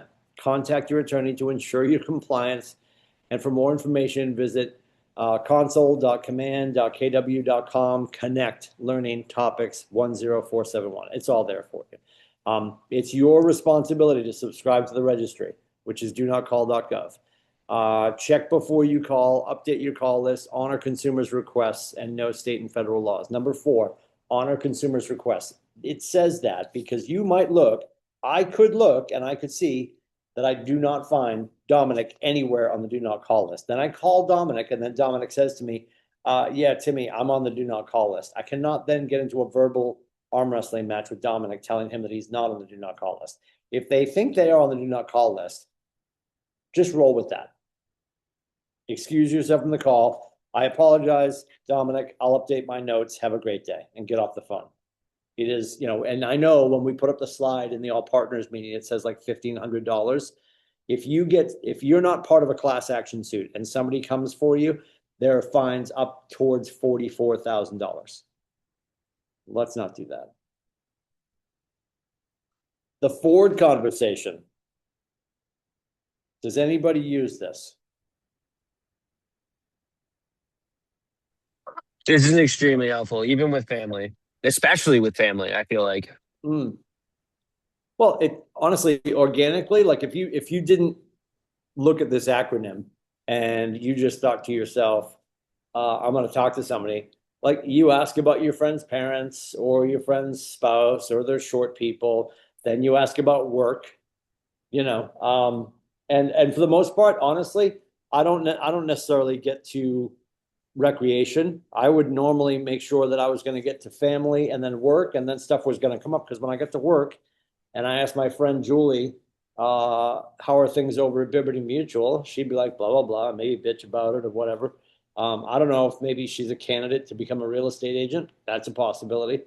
But then she's going to usually reciprocate and be like, hey, how's work? And if she doesn't know, she's going to say, how's work? If they know, they're going to say, hey, how's real estate? I saw in the news or blah, blah, blah. But that's your chance to talk about what you do. It organically comes up, which makes it easier. Now, what I would do with recreation normally is I would just make that my first question. So if it was on the other side of the 4th of July, I would always make my calls after the 4th of July and just ask what they did for the 4th. Like, how was your 4th? Did you go to the Cape? Did you go up to Winnipesaukee? And get that conversation started. That way I'm not missing the opportunity to talk about it, because we had a lot of people, especially during COVID, we had people who were avid skiers who would normally just go up and go to Bretton Woods. Like when my boys were skiing, like before winter sports took our lives over, when my boys were skiing, we would go to Bretton Woods usually on Sundays. And when we were up there, we would just go park, and we would, do what most people do. We would just camp out in the lodge and get changed in the lodge and all that kind of stuff. COVID hit. And everybody, remember, we had to get changed at our car. That was the worst. That was the hardest. Put your boots on in your car. Oh, it was the worst. It was the worst, especially with 2 boys. Oh my God, it was the worst. So anyway, yeah, it's almost impossible in the back seat. Yeah, and then people didn't even want to rent Airbnbs because you were freaked out that somebody else's germs were in the Airbnb, and it was COVID. So we had a lot of people that actually bought, and it was a good time to do it, but actually bought ski spots up north during that. So like, that's a very isolated conversation, but asking, how was the Cape? How was your 4th? Like, and they're like, yeah, we love going down. It's just, we really want a place of our own. Like when they say that out loud, because you asked how your weekend was or how the 4th was, that's the point of asking that question. So I would always lead with recreation around the holidays or around some time that I knew that they were somewhere else and they were consistently somewhere else, and just keep that conversation going. But I mean, and I know I've told this story a million times. I had babies blocks in front of me. And a lot of people, some people would use like a little sand timer to make sure they were moving along. because I talk a lot. I know you guys know that. So I had baby's blocks in front of me, and when I was done talking to Christina about family, I would move the F out of the way. And I would have the O in front of me, so I knew that I was talking about occupation. And then I would move, like, so I had little things in front of me to prompt me to make sure that I was moving along. But I was never worried about, like, oh, I'm only going to talk to her about her family for 60 seconds until the sand runs out of the hourglass. Because what if she's talking about her aunt and stage 4 cancer? I'd be like, sorry, Christina, we're done. 60 seconds is up. Sorry about your aunt. Tell me about work, right? Like, you're going to dance to the music that's being played. So, anything to keep you on track, but it's a great framework. I know some people will also use the acronym FROG, which is family, recreation, occupation, and goals. Dreams and goals are the same. They're interchangeable, and dreams aren't like, what did you dream about last night? Dreams are, hey, like, Steve, I remember you guys bought your boat last year. Here's a great Brad Kelly story for you. Brad bought his boat, and they were going to get something up on the big puddle, and then they never did. And just a couple of months ago, Brad sold his boat. And people will joke all the time, the best 2 days of a boat owner, and Christina knows this, the best 2 days of a boat owner, the day you buy it, the day you sell it.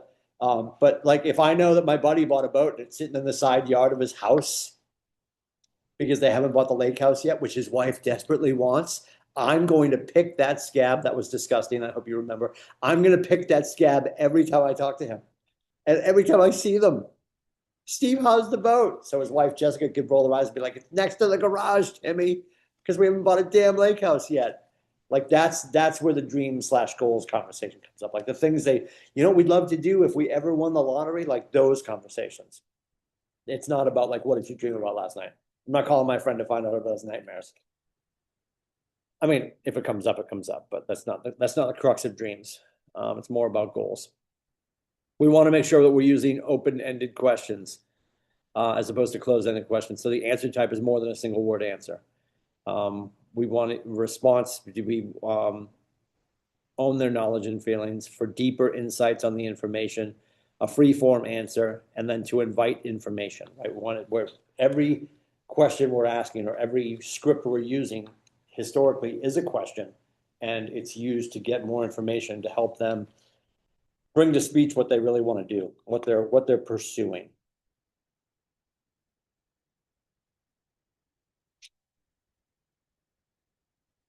So, how many two-way real estate conversations did you have over the weekend?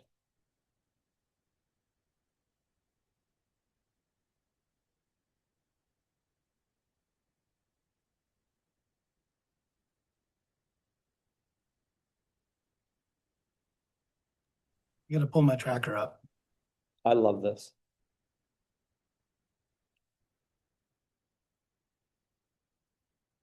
And I apologize. I'll be blowing my nose for the next 35 days. August, ragweed, it's the worst.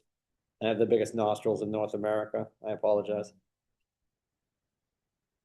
Oh, God.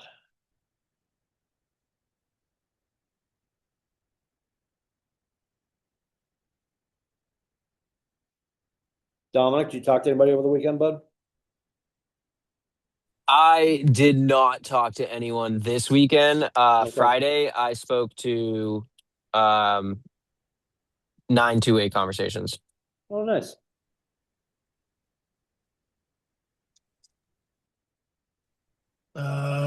From like Friday on, I think I was at like 26. Very good. Question number 2 for both of you. Did you discover anything relevant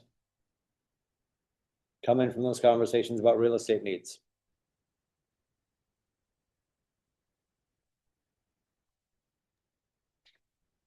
No. What are we doing?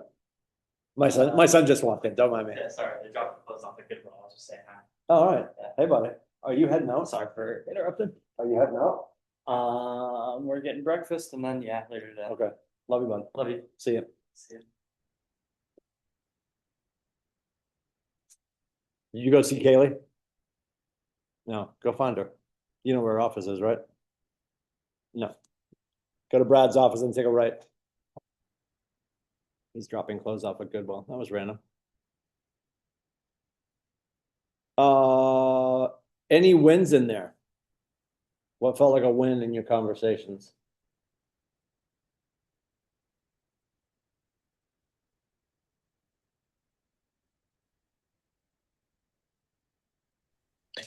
I'm working my 8-week FISBO timeline, I guess you can call it, and spoke to somebody and set up our preview appointment for Monday at 4. I'm sorry, today at 4. Okay. Very good.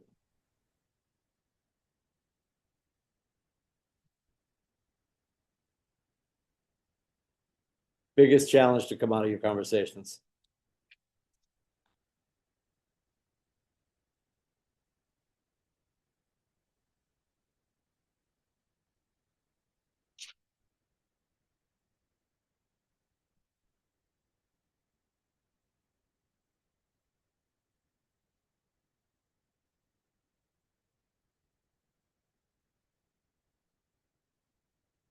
I mean, I guess mine's kind of inadvertent. It's not about new clients so much as I just think that that conversation I had with Amanda Fuller was very, I don't know. I needed that. And I was like, I've kind of ripped into action off of it. It just kind of I was like, if she can do this in a tiny little town in Wisconsin, why can't I do it here? And like her model is essentially like the blueprint for what I wanted to try and do initially. And I just need to get going on it. So, yeah, so that's my main focus right now is really just building out that piece of the business and letting it do the work for me. I love that. Good for you. All right, some AI prompts. And we're going to be careful when we do this. I don't know if you guys heard the story. I think it's fantastic, though. Nick Sirianni, I believe it was Nick. Nick Sirianni, the head coach of the Philadelphia Eagles. Epic. Jeff knows the story. Jeff, do you already know the story? No, I don't know exactly what he did, but he did something stupid with it, right? Like, oh, it's so good. So Nick Sirianni basically went to AI and, I mean, and I'm paraphrasing all of this. I'm sure if you look it up on the internet, you'll find all of it. Nick Sirianni, head coach of the Philadelphia Eagles, was relying on AI to give him some talking points to connect with his team. And I think a portion of it was also utilized to be put into an email that he sent out to his team. And he did not go in and clean it up. And somewhere in there was like his prompt of make this warm and connecting and reliable and help me connect with my players. And that went out to, and don't mind you, like the NFL has not got down to a 53-man roster. So over 100 guys got this email and his staff got this email where he's basically telling AI to make him a better communicator. Now, is that wrong? No. Being sloppy on the other end of it, that's not great. And take my communication for what it's worth. But when I hit go at 8:30 in the morning on the quick start, there's no notes. That's just me riffing. And it might not always hit home with you, but I can promise you that I'm never asking AI to tell me what to say to my agents. So again, for better or for worse, me at 8:30 might not be the greatest thing you've ever heard in your life, but I can tell you it's coming from my heart and it's coming from a good place. I'm not saying that Nick Sirianni was coming from a bad place, but to utilize AI in a way like that, and this should speak to everyone on this call, using AI like that, when people are just like, oh my God, we're going to get replaced by AI. Yeah, Nick Sirianni is going to get replaced. It won't be AI, but when you are using AI to replace you, because of AI the other way, she's going to replace you. Like, you're supposed to take your girlfriend to the prom, you get sick, you send your buddy. It's like that. Was it Wally Pipp? Wally Pipp took a day off, and Lou Gehrig came in, and the rest is history. You say Wally Pipp, and nobody knows who Wally Pipp is. Yeah, because he got replaced by Lou Gehrig because he took a day off. I'm not saying don't take a day off. Yeah, don't get pipped. That's a legit. Don't get pipped. If you use AI to replace you already, and then you sit in the corner crying that AI is going to replace you, you gave her the opportunity to do so. So when utilizing prompts, and I think AI is fantastic, and I'm not doing anything over the top. I'm on ChatGPT. I'm spending $20 a month. I'm not in Claude. I'm not knee deep. I'm not doing $400 a month. The people that are loving all the deep perplexities and Claudes and all that stuff, whatever flavor you love, go for it. Do I think you should be using something? Yes. Am I getting better at not underutilizing it? Because like I thought I was cool because I was just asking chat a question that I would normally type into Google. Now I'm doing more stuff like driving in and talking about certain things and like how could I do this better? What am I missing if I attack it like this? What things could I be doing differently? I'm using it hopefully to sharpen my sword as a coach so I can be better for you guys. When you're going to use it for wordsmithing, certainly don't take something and cut and paste without reading through it again.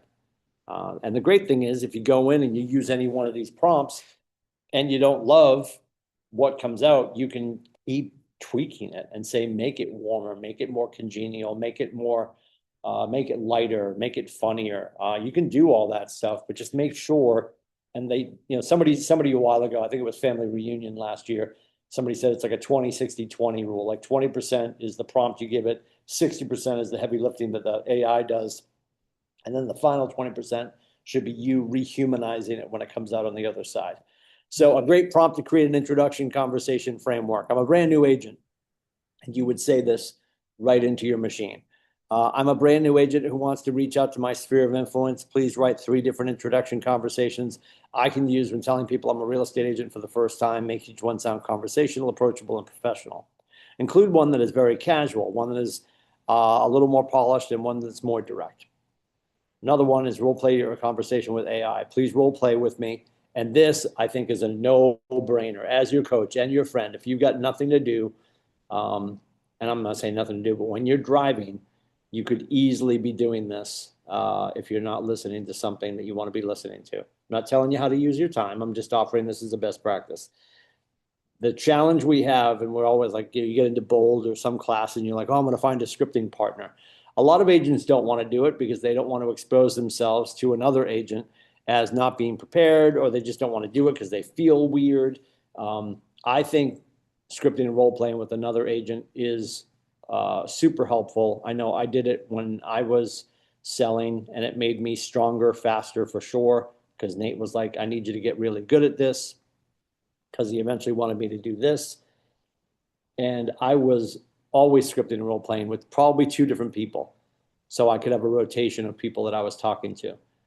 Absent that now, I would just use ChatGPT or whatever you're using for your AI subscription. And you just get in and say, hey, here's the scenario. This is what I want you to do.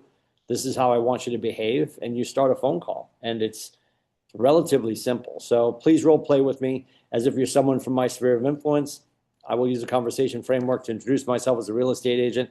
And I like to respond naturally, act sometimes supportive, sometimes neutral, and sometimes skeptical. So I can practice different scenarios. After a few exchanges, please give me constructive feedback on what I did well and what I could improve. And the great thing about this is if you keep using the same tool, she will figure you out. And she'll realize, oh, if I say this is an objection, Jeff's going to come back and say this to handle that objection. So it will get smarter and it will start to keep you on your toes, which is fantastic. Go ahead, Jeff. I'm just chiming in, like I actually use that in my prompts now. It's like using what you now know about me and what you've learned from me, Yep. blah, blah, blah, blah, blah. Please, personalize this or, find weaknesses in my personality around this and be more difficult with that. Like that's how I start to use it now. Yep. I now have, which is really funny, my ChatGPT. And it was funny because Terry LaJoy told me that one of her many assistants, because she's using AI phenomenally. I think she had one of her assistants actually named himself Darren or something like that. I forget what the name is. Patrick. And I had got on because when I prompt all the time, I would just open up ChatGPT and I'd be like, hey chat. And she finally said, and I'm using the voice I'm using is Sol, S-O-L. And she finally said, she goes, my name's not Chat. That was the first response. And I'm like, oh, okay. I'm like, what are we thinking? She's like, Sophie. She's Sophie now. It's crazy. So Mine's Zelda. Zelda, I love that. You're a dork, and I love that about you. Yeah, see what she says. Hang on a second.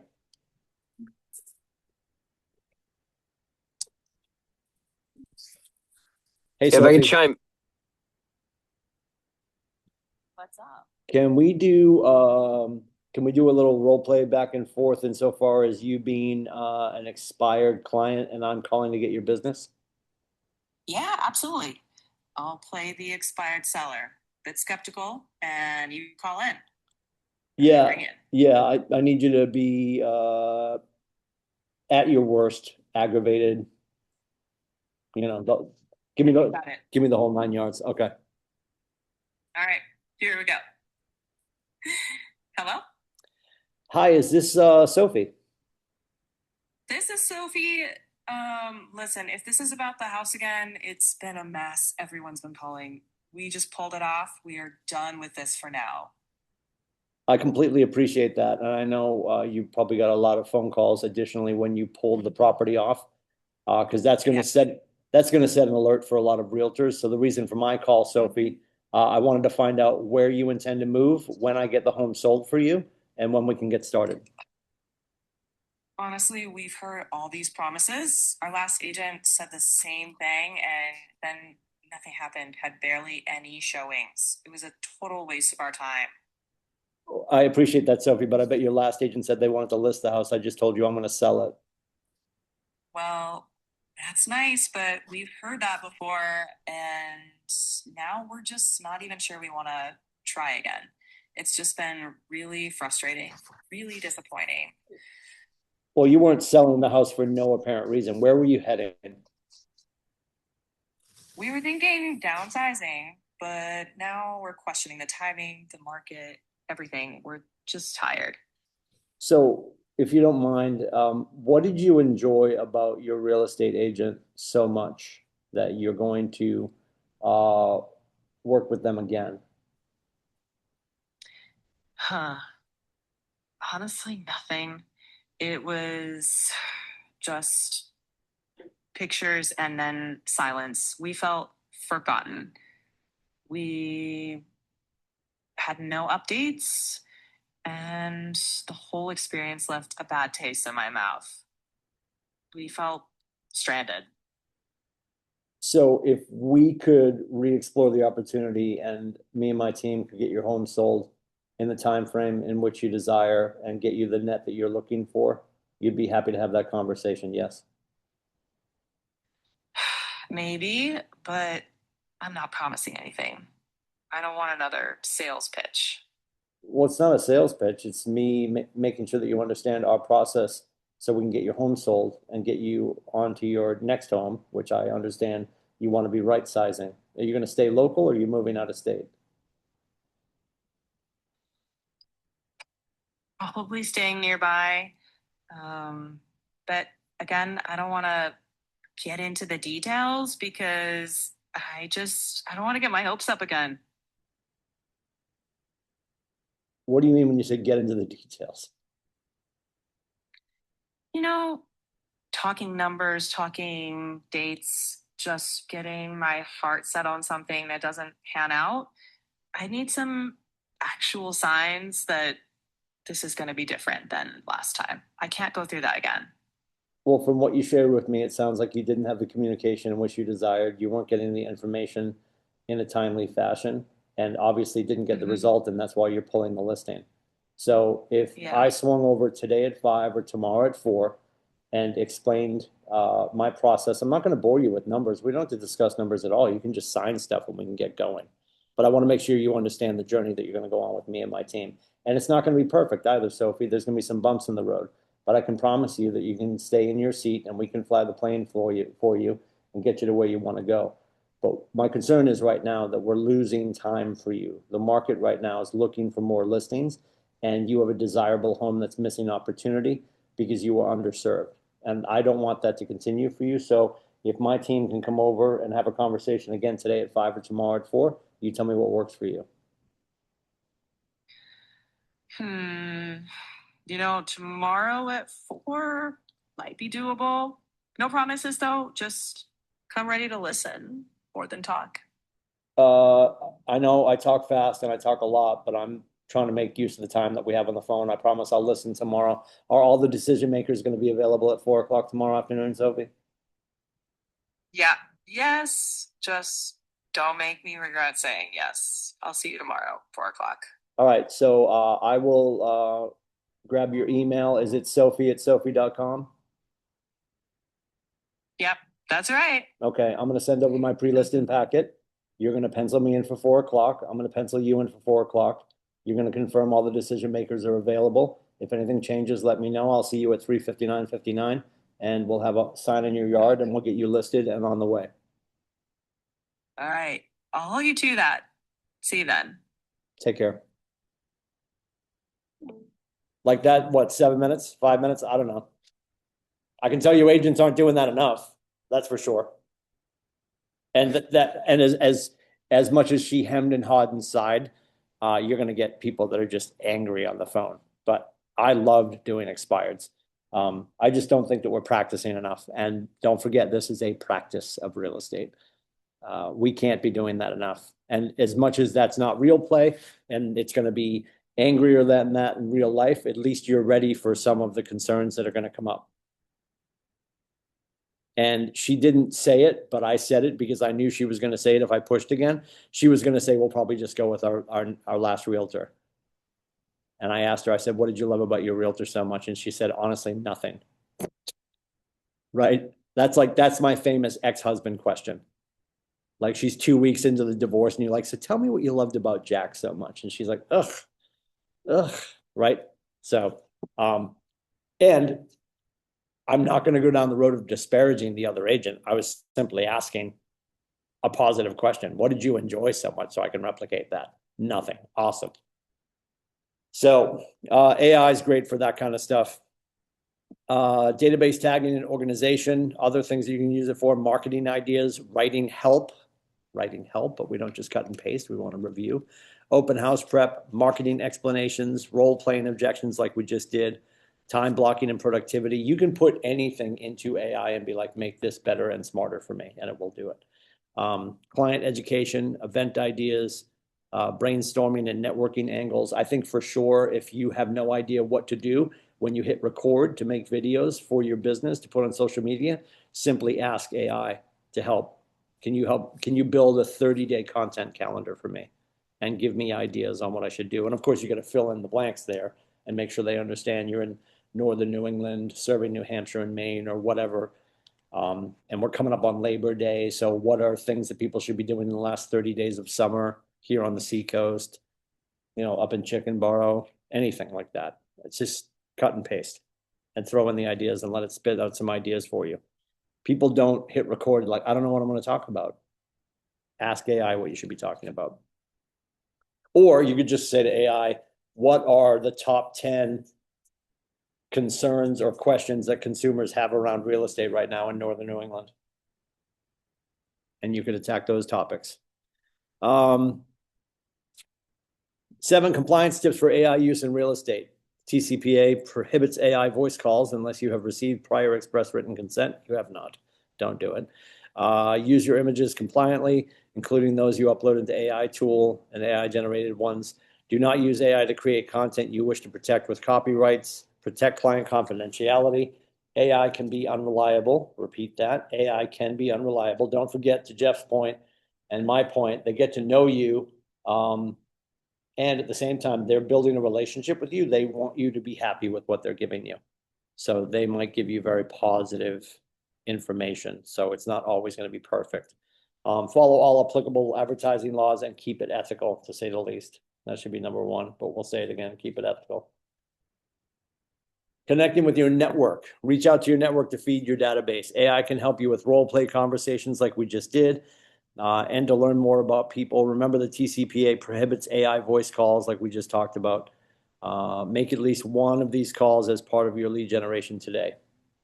And here are some of the bullet points you can use. I want to share some exciting news with you. I'm reaching out to tell you that I'm now in real estate. My biggest challenge is I hear most of our agents say that when they got their license and they passed their test and got their license, or they chose their real estate company. Well, I've told everybody on Facebook. because our dear friend Mark Zuckerberg wants to control the flow of conversation just because you posted it to your face space. Even if you have 10,000 people on your face space, they're not all seeing everything that you post. Like that's why Meta, which is Facebook and Instagram, Meta has paid ads for a reason, because they are forcing you to pay to get your story out there. And now with the way everything works, and Gary Vee talked about this in Atlanta in February, with the way everything works, it's attention media. So Galen could post something today about skateboarding. And because I'm into skateboarding, I'm not. I skated when I was a kid. I would absolutely kill myself now. But if I went to skateboarding, I would see that content because it's a commonality that I share with Galen. That same video that gets to me, and I don't even know her yet, would not get to all of her people on her Facebook. So where this first statement's, the phone call, I want to share some exciting news with you. I'm reaching out that I'm a real estate agent, or however you decide to say it. That's more important than I just put it on Facebook, because not everybody on Facebook's seeing all your stuff. If you didn't know that, you know that now. And I know I repeat that all the time, but we have to remember, just because you posted it doesn't mean all your people saw it. I want to be a helpful resource, whether providing market information, answering real estate questions, or connecting you with great local service providers. Next one, would it be okay if I added you to my contacts and kept in touch with you, occasional updates or helpful tips? And awesome, just in case, do you or anyone you know have real estate goals this year that I could help with? And that's our biggest challenge. I don't think we're asking for the business. I think when we finally get somebody on the phone, we might be so concerned it's going to turn into something that we can't solve because we don't know all the things, which we're never going to know all the things, that we never, ever would ever think to ask, hey, do you know anybody that I could help right now? And I know that sounds salesy, yet it's not. When you think about how you're asking the question, you're asking somebody on the phone, you're asking your dear friend on the phone, who do you know that I should know? And better put, because I think this is important, we'll have a lot of people in their freshman year, they're like, Timmy, everybody in my life knows I'm in real estate. The other side of that coin is, do they know how you do real estate? And you do real estate by them connecting you with their people. I think most of our friends, most of our civilian friends think you guys come into this building and there's pony rides and soft serve ice cream and we're handing out money and phone numbers and it just happens. And it doesn't. You guys are constantly in the grind, finding your person by talking to the people that you know and love and trust and finding it through them, right? We said 6% of the United States will buy, sell, or invest in the next 12 months. They're either going to be in the deal or right next to it. So that's why you're asking, who do you know that I should know? Who do you know that we can serve? Who do you know that we can help? It's not like, hey, Galen, it's your friend Julie ready to get hoodwinked by me because I've got a crappy house. I'm going to sell her for too much money. Like, that's not the conversation. But I think we get fearful that I don't want to talk to my friends and be salesy. Well, then don't be salesy. Just talk to your friends and stay connected. They are going to ask about real estate. Thank God everyone wants to talk about real estate. We're in one of the few industries people want to talk about. People either, I don't think there's not a lot of people who don't want to own where they live, or they want to own somewhere. I think if you ask quietly, most people, and whether that's built out of, the American dream that we've called it, right, which was really just the banks deciding that there's got to be some way to get people to borrow money for 30 years. So we called it the American dream of home ownership, right?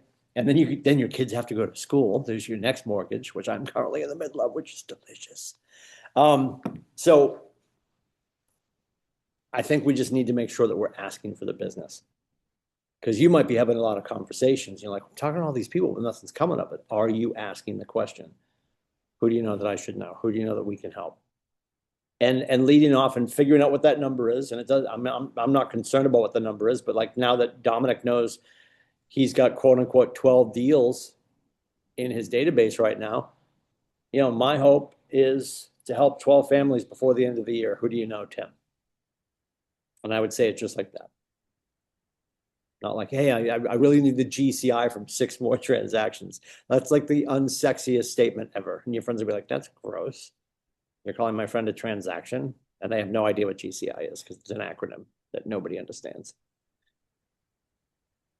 So we need to romanticize what we do for a living and have people understand that we're here to help people. Yes, are we paid commensurately for the people that we help? Yeah, that's what we do. Yes. And yes, are we doing this business to be profitable? Yes. So maintain your database as an income generating activity and not an administrative burden.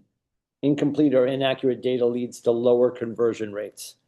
Transferring a messy database from one system to another creates a bigger mess. It's just more work, right? So I'd rather have you consistently adding people one at a time, even if you don't have all the bullet points, right? But what do we know we want? I want name, I want email address. So I want Timothy Lindsay, tim@leavemealone.com, 603-834-2856, 123 ABC Street, and then mailing address if that's different than physical address, right? Failing to keep in touch with your database from one system to another creates a bigger mess, which is always a challenge. And that's my biggest fear is people will dump their whole world from their phone into command and then let them sleep in both places. Now you're not talking to them anywhere. Meaningful touches create a meaningful relationship, right? That's from Susan Scott, great book called Fierce Conversations. And basically the conversation is the relationship. So winning the morning or winning the day, this is what you'll always notice. We don't do anything before 12. Of course, we're having this class, so it sounds counterintuitive that I'm saying that, but we only do lead generation in the morning outside of this class. It's going on right now over at kwbreakthroughclub.com, which is where we are going to meet at 12 o'clock to talk about our results for our conversations and our interactions and our agreements signed, and of course, the appointments that we set. Those are our three leading indicators. Who am I talking to? Have I signed them to be a buyer, seller, or investor with me? And have I, and then above and beyond that, am I setting appointments to have those conversations? So this is what this looks like, win the morning, win the day. First and foremost, getting up to meditate or pray, spiritual energy. We're not afraid to say that at this company, whatever that looks like for you.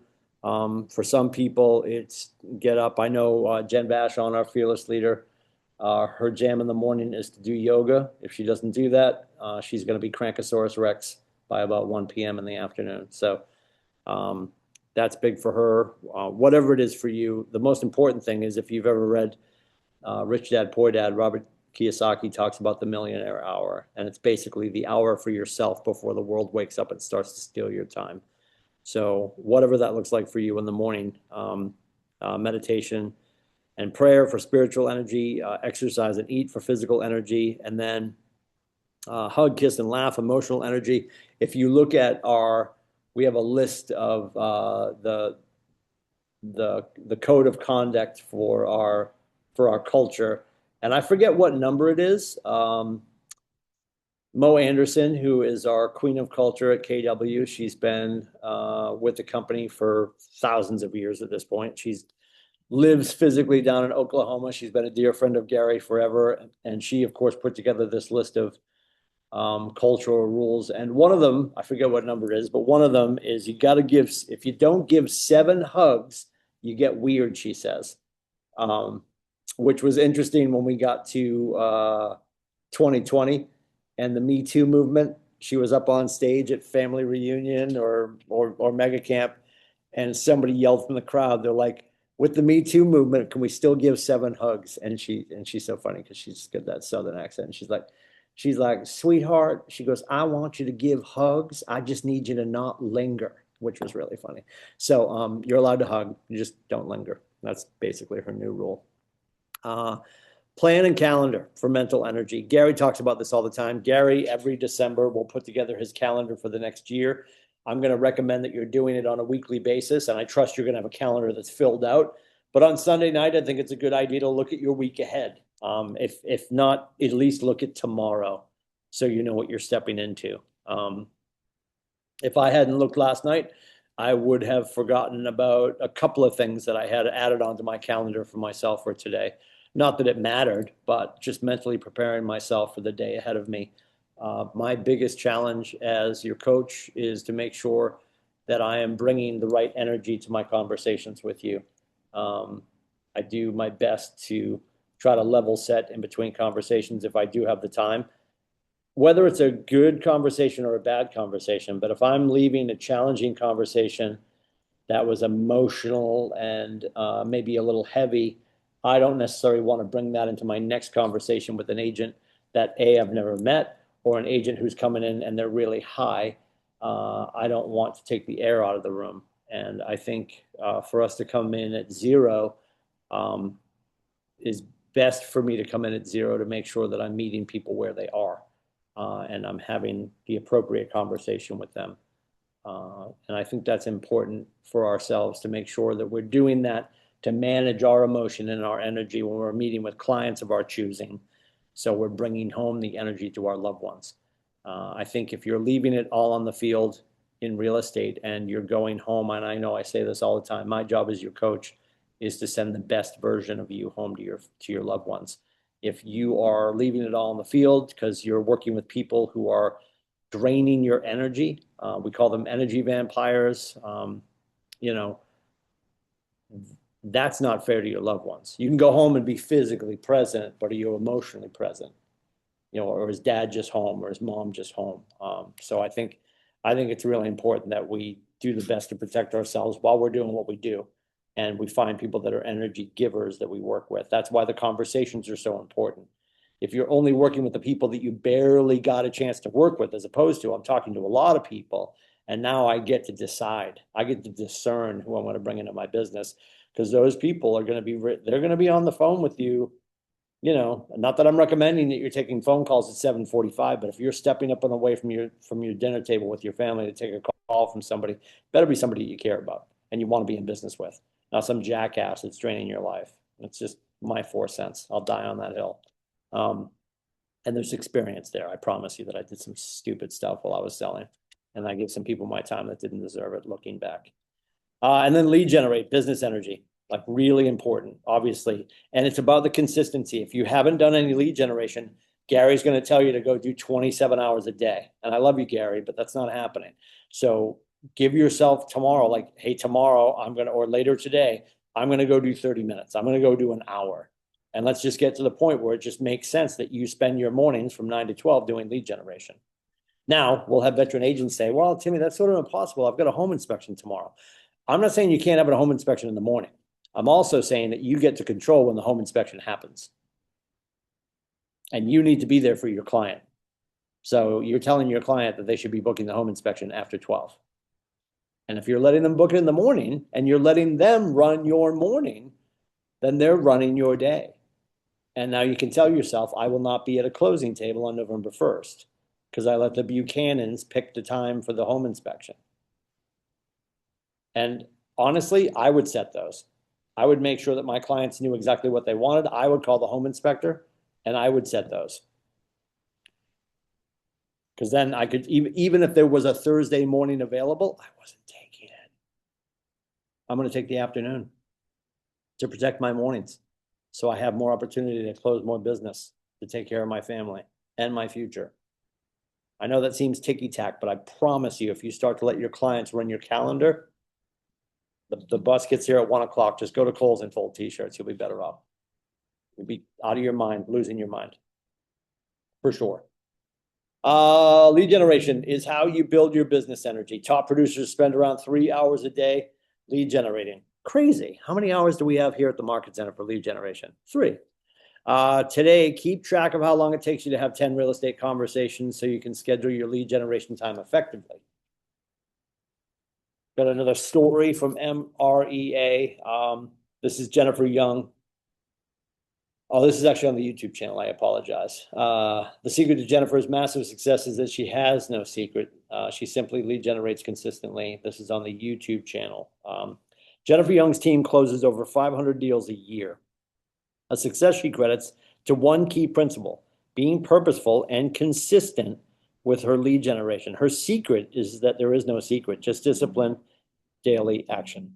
Every day from 9 to 12, she focuses on lead generation. If she can't do it in the morning, she makes time for it in the afternoon. Not a single day goes by without her talking to people. That steady, relentless outreach is what drives her and her team's success. Jennifer and her team also embrace every real estate opportunity, regardless of the price point, whether it's a distressed property or $1 million home. They want to be the first name that comes to mind when people think in their market of real estate. They treat first-time buyers and rental clients with the same 5-star service as their luxury clients. This commitment to exceptional service has paid off. Their number one source of business is referrals from past clients and their sphere of influence. Jennifer's commitment to making her calls and serving her entire market has grown her business. There's the MREA podcast reminder to Jason Abrams. If you haven't caught any of his episodes, there's a ton of them on there now. He's been at it for, I think, going into 3 years now. It's a great podcast. Jay Papasan has a great One Thing podcast that he's doing. There's a lot of different stuff. And there's great stuff that's, all over the place for real estate podcasts.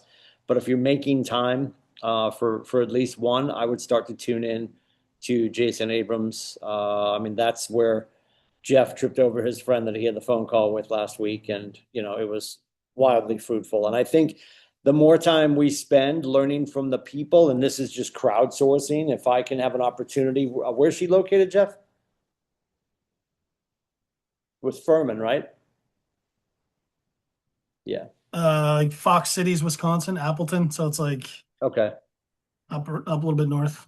Yeah, Wisconsin. there's no other way that Jeff trips over her haphazardly unless she does something. So for Jason to pull that conversation, put it in front of everybody, that crowdsources, and it's leverage for everybody. And then for Jeff, obviously, to be smart enough and bold enough to make the phone call and the outreach to her, and then has a 45-minute conversation that gave him a ton of energy and told him that he's not doing it wrong, and like, just keep on keeping on, right? And you talk to any of these people that have built great businesses, and they're like, oh yeah, I got my face kicked in for the first X, Y, or Z. Nobody stepped into this and just caught fire. Nobody. There's a learning curve for everybody in this industry. So here is time blocking, building out your calendar, morning, afternoon, and evening. Again, this is really important, having your calendar filled with stuff that's important to you and then important to your family first. And then you get to fill in the blanks. Like, obviously, once you get out of the house and you're either, or the house is clear, or you're working in your home office, or you're coming into the physical office, mornings are for lead generation, afternoons for appointments and soccer games and dentist appointments. If you've got short people that you got to deliver here, there, and everywhere, that can be a challenge too. But you're never putting your family behind the business. It's God, family, business. And yes, the business is last in that statement, but it's also at the bottom because it's foundational. We do need the business to support us taking care of our families and obviously being able to be philanthropic and give to our faith or to our philosophies. But above, beyond that, making sure that you are saying yes to your family first and you're putting them in your calendar first. Everybody else who's going to be a client is going to acquiesce to what your calendar has availability for. And, just a friendly reminder, if you're saying yes to something in your business life, you're probably saying no to something in your personal life. And we didn't come here to run that schedule, right? Everybody came here. Historically, most of us came here for two reasons. We want to control our bank accounts and our calendars. So we need to behave that way and behave accordingly. And make sure you put stuff that's important to you. And then right behind that, stuff that's important to your family. That goes in your calendar first. Everything else can fit somewhere else. There's time. Trust me. And there's another breakdown of how you can do the mornings: spiritual, physical, emotional, mental, and business, whatever that looks like for you. For some people, maybe it's just making sure you get your nutrition right and you get some prayer, meditation time, and maybe some physical activity before you get started. This is also just really important. We always talk about, win the morning, win the day. If you get to 12 o'clock and you've had a really good morning personally and professionally, the rest of your schedule, the rest of your calendar is going to take care of itself. We talked about a robust database for a big business. We explained the importance of your sphere of influence. I almost said smear, your smear of influence, yes. Introduce the Ford method: family, occupation, recreation, and dreams, to communicate with your sphere of influence. and practice ways to expand your network in a TCPA compliant way. Telephone Consumer Protection Act. Please use the do not call list. There's a way to avoid the do not call list. Just stay in your phone. And yes, you have people in your phone that you have relationships with. Yes, those individuals are also on the do not call list. Yet when you call those people, they see you as a friend, not a salesperson. My point in saying that is, if I call my Aunt Julie, she's never going to say, Timothy, I'm on the do not call list. She does not feel that way about me. She might feel that way about a salesperson calling out of left field, but somebody you have a relationship with that you can talk to and business can come up and you can work together, that's different. So stay in your phone if you want to stay out of trouble. Stay in your phone with the people that you know and love and trust. That will keep you out of trouble. Make sure you start doing that complete 24-hour recall and explain your network activities. If you need to complete your time blocking for your MRE energy plan in your calendar for the next month. At the very least, make sure you're getting up and you're getting some time for yourself before the world steals your time. And don't lean into that. If the first thing you do before you get out of bed is grab your phone and start to check your texts and your emails, you're immediately putting yourself on somebody else's calendar. So do your best to stay off your phone while you're taking care of yourself before you get into your business mode. That way you're not bogging yourself down with perceived emergencies coming from your clients. Continue reaching out to the people you know and like and trust until you've had at least 10 real estate conversations a day. Be sure at least one conversation is with a network member. Be ready to share your progress reports at the beginning of our next session. You can also do it at 12 o'clock when we meet for the midday protocol. Number of contacts you added to your database, number of TCPA compliant calls you made, number of real estate conversations you had, real estate follow-up opportunities, any challenges you've run into, and any ahas. Speaking of ahas, do we have any ahas from today? Did anybody learn anything? Is Nathan going to keep me employed? All these questions and more. Christina's laughing. She's like, no.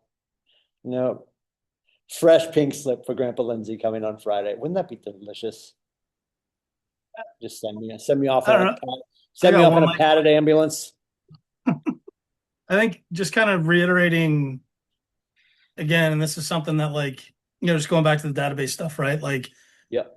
Nate says he wished he spent more. That's one of the things I hear, when as a newer agent, I ask people hey, that's one of the things that everyone mentions. And until, this isn't a plug for you, but it's just a piece of it, until I kind of plugged into the systems and really started caring about my database, yep. It's night and day since then. And it's I almost kick myself because I feel like I'm, 6 months behind on my journey from where I should be. But just lean into that and really, I just think, and just consistently do it. It doesn't take a long time to add somebody in, even if you have a couple things, you can always go back and add more as you get it, but just don't forget about them. Jeffrey, you're also 6 months ahead of the person that's still waiting. So give yourself credit. Yeah. The amount of agents in America who are unwilling to do the work before 12 o'clock is astounding. Astounding. Go ahead, Dominic. Yeah, I mean, kind of following along. Just the amount of times that I've kind of stepped away from my database because I had so many empty leads data that I had to call and try to turn into a contact, and let it kind of bog me down in the time that I had to reach out to my follow-ups and then reach out to my D2D. And I went to the most nonchalant wedding I've ever been to in my entire life the other weekend. And I spent the entire time talking to my mom. My mom recently moved down to Florida. So as much as I do speak to my mom, no matter when I see her, it's I haven't talked to her in 6 months. And I felt so bad because I was oh, it's a great networking opportunity. This is great. And I literally did not meet a single person from the other side of the family that just married into my family. I didn't shake one hand.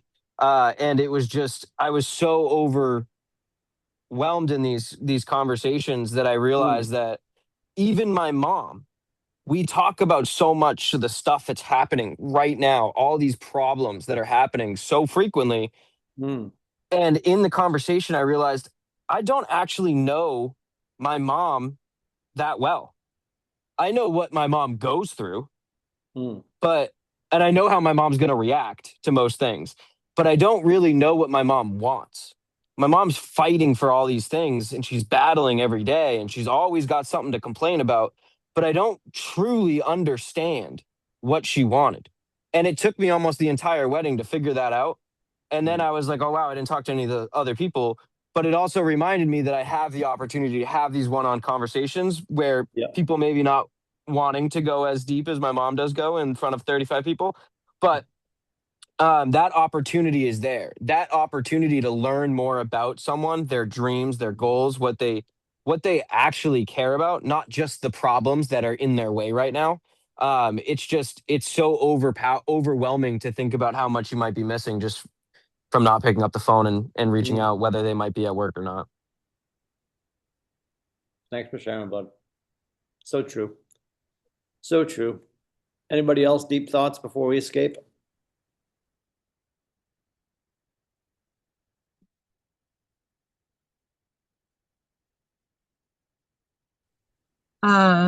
This was great. Sorry I bagged out. Met Colin. He's wonderful.